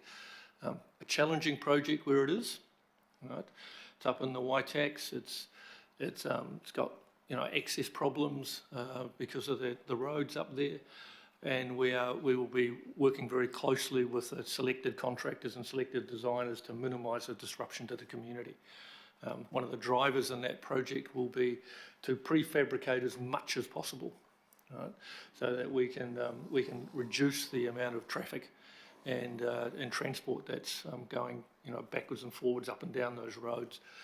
And so that is going to be a challenging project, but an absolutely necessary project. That treatment plant is old; it's beyond its use-by date. We're able to keep it operating, as you know, but it does need replacement, and we really need to get underway and get this treatment plant replaced. And lastly, I reckon main sewer repair. You've all heard about this, right? It's been a challenging time for water care. You know, we don't like having discharges into the environment. You know, it's something that we work really hard not to do, and particular discharges to this size. We, you know, turned our minds to this, you know, this emergency, which is really what it was, and built a bypass, and our operations team did a stunning job of putting together some bypass pumping. Some of the biggest bypass pumping that's ever been put in place in this country in a record time. So that's all in place at the moment. We now have got some of the the liners for the sewer, for to upgrade that sewer, have now have arrived in New Zealand. They were fabricated in Dubai, and we'll be starting to put those in place very soon. So that will continue, and that will look to strengthen and complete, I guess, our repair work on that sewer. We are looking to extend some of that repair work while we're there.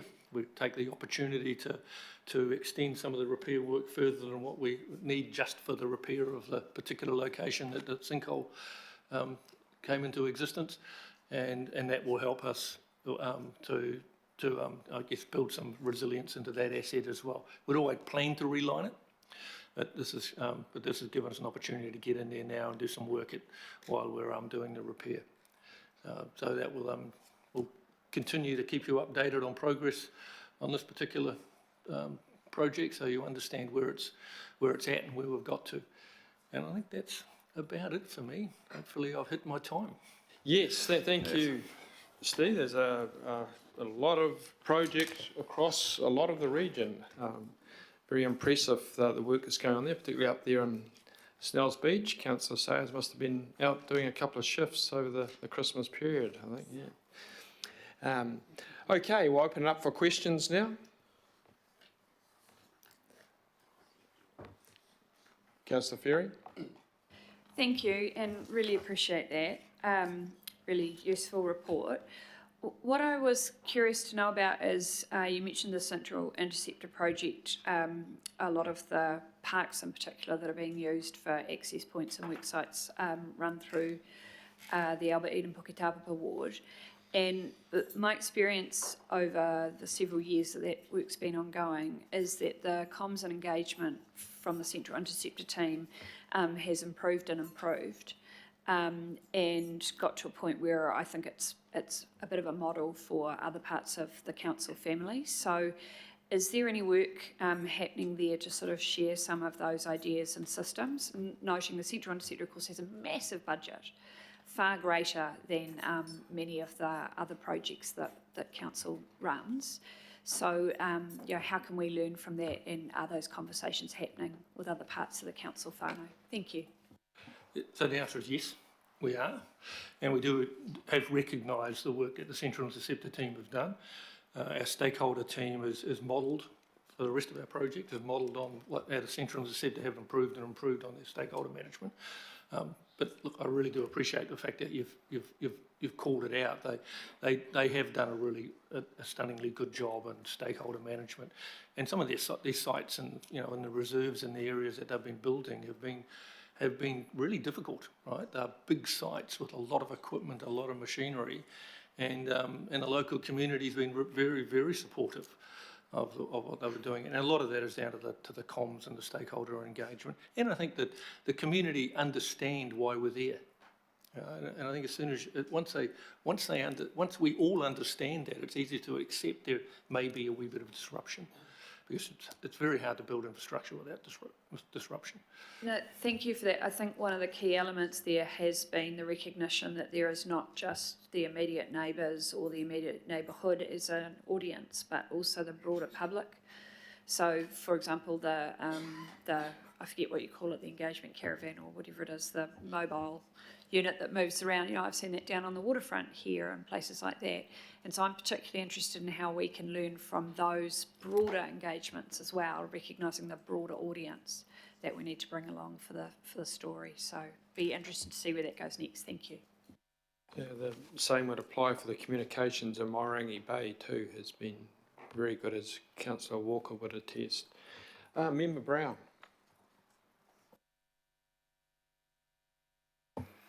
Caught me typing there. Thank you, Mr. Chair. And thank you for that. Being a statutory board member, I can't help but want to commend you on your Māori supplier business network. Not only the commitment, but the metrics. Your commitment to use Māori-owned businesses will, I guess, normalise for our rangatahi industries that may not be traditionally embraced. Sometimes all a business needs is the chance or an opportunity, foot in the door, to put our business acumen and skill sets to the test, as all too often the larger default choice household name companies snaffle up these contracts. The challenge, I guess, is for others within the council family to do the same. It's sort of like the telethon. We will pledge X amount and we challenge all others to do the same. So I really want to applaud you for that and the team. Māori actually own the Hunua Falls and substantial land parcels within the Hunua, and this is a direct, tangible benefit for those Māori communities. So I just really wanted to mention that. Thank you. Yeah, great feedback, Member Brown. Councillor Hills. Kia ora, thank you. Thanks very much for the update, and just want to acknowledge a big project now, Ward 2, the $22 million Kahika pipeline, which has been phenomenal. We're months ahead, and although people haven't let a road close for a whole year, a significant road, Kapariki Road, but actually that pipeline is going to make a massive difference to the waterway and also the future growth. So just want to commend the team there. On smaller issues, like we do see the big ones, how are we, and you may not have the data on things like the resilience for the pump stations in case we have the flood. I know we're looking to, what do they call, swimming pool them or something, bathtub them, and the leak detection. So obviously the ground is finally, after 2 years, starting to get dry, so we're going to get those massive leaks again. How much are we putting into that proactive work at the moment when that starts popping up again? I think there's two things there. One about adaptation of those assets that were inundated during the floods. That's part of the next phase of our delivery of our flood response, which is to design in resilience for those assets. A number of those assets you can't move. I mean, they're stuck where they are. So yeah, we may just build walls around them. So that's one solution, bunds around them. We have been lifting all the electrical kit up above where likely flood levels are, and so that will absolutely make a difference. So that's just ongoing. Leak detection just continues for us as a business. It's bread and butter for our operational team now. We have a group inside our operations team that's what they do. They look for leaks, manage leaks, predicting leaks, and then we have our contractors and our internal contracting team that respond to either a leak when it happens or looking to put in new assets to reduce leaks. So that just continues. By way of a note, our leak percentage at the moment is, I believe, 11%, somewhere around 11%. That's getting to the point of the economic level of leaks. You're starting to push it even harder. It just starts to get exponentially more expensive, and there's no financial or economic gain for doing that. A 1% decrease in leaks doesn't make an enormous difference to our capital program. It may push something out by a year or two, right, which doesn't make a massive difference to our program. So we're actually at a level where our leaks are very, very low. Yes, on a global scale. I was going to mention that. So Amanda has been working with Councillor Dalton and I on the water strategy and the drought strategy before Christmas. So just wanted to acknowledge the team also on that. Is that work? I think we were complaining about 14% during the drought. So to get to 11 with a lower base, when Wellington sadly is at about 46%, I think is pretty phenomenal. So thanks, and that's good to hear that work can ramp up as the ground hardens. Thanks. Thank you. Councillor Simpson, final question. Okay, so, Councillor Lee. Yeah, thank you very much. In regard to the Auraki sewer line at Parnell, has there been any progress on Watercare's investigations into the cause of that and information coming from local residents that a construction activity adjacent, including boring a hole, may have had something to do with it? Are you making any progress on that investigation in order to hopefully extract some compensation if it's founded? So yes, we have made progress on the investigation. We commissioned an investigation just after the incident happened, as you'd expect us to. That investigation has landed, so just recently it's landed, and it's come to us as a draft, and we're reviewing that right now. That will be released once it's reviewed, and so because that's what we promised we'll do. So we will release that investigation. So, but I can't comment on it right now until we've completed our review. Just another question, another local matter, I guess. I'm getting a lot of complaints from Huon Bay about the sequestration of Salisbury Park for essential activities, really.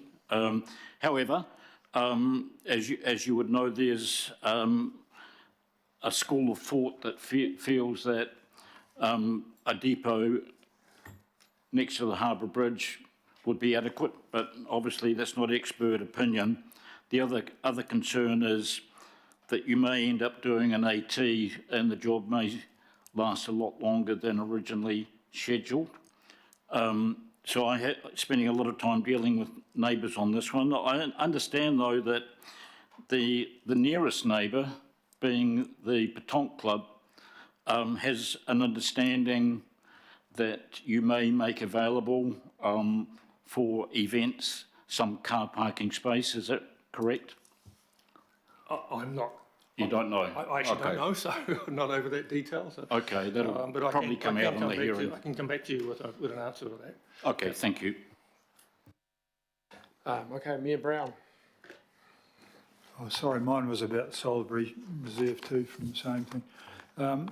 Is there somebody you can put me in touch? A group of people want me to go down and look at it and look at an alternative site.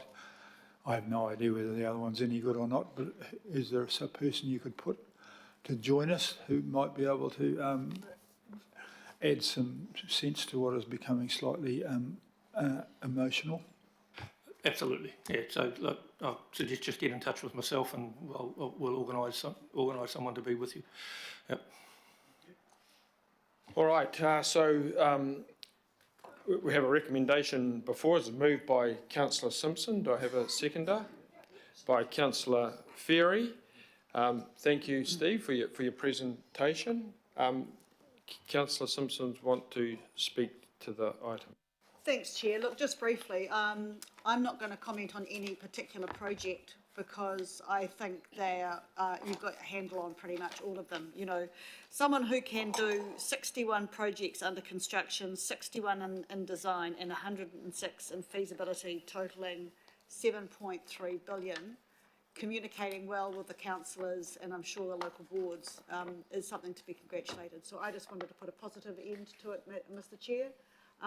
You know, I know that the ones that happen in my patch, you're very interactive with me. Your people talk to me, email me all the time, and I'm hearing that from the likes of Greg, and yourself, Chair, and others across the region. So it's not unique to one part of Auckland. So I also think that your programming is right across the region, and you know, that just really gives us confidence that, you know, you're investing big time in the resilience of our city. So thank you very much.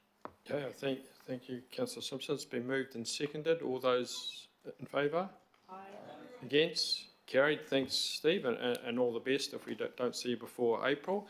And just as Steve retires, I just asked Barry to say something about some water care related site visits. Barry's very keen to get councillors out looking at projects, whether they're transport or water care related ones. A number of people have already been through the City Rail link, so we have a program. We cater for whoever turns up, but Barry's got a bit of just a quick review of what's happening. Thank you, Chair, and thank you, Steve, as well. We've got two site visits organised. 4th of March is the Huia water treatment plant, which Steve spoke about, so a really important one to see that. It's close to where we live, so I'm quite keen to go on that one. And 26th of Feb is Central Interceptor. So we've got those, they'll be in your diary. Encourage councillors to come along and join those site visits.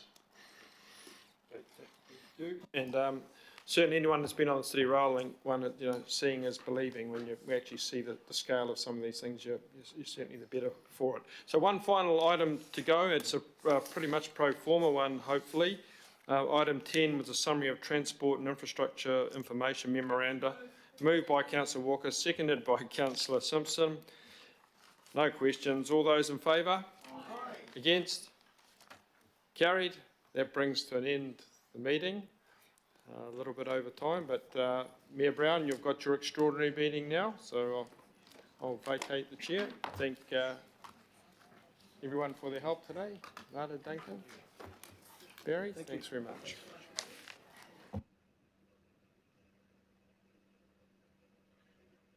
Thanks, John.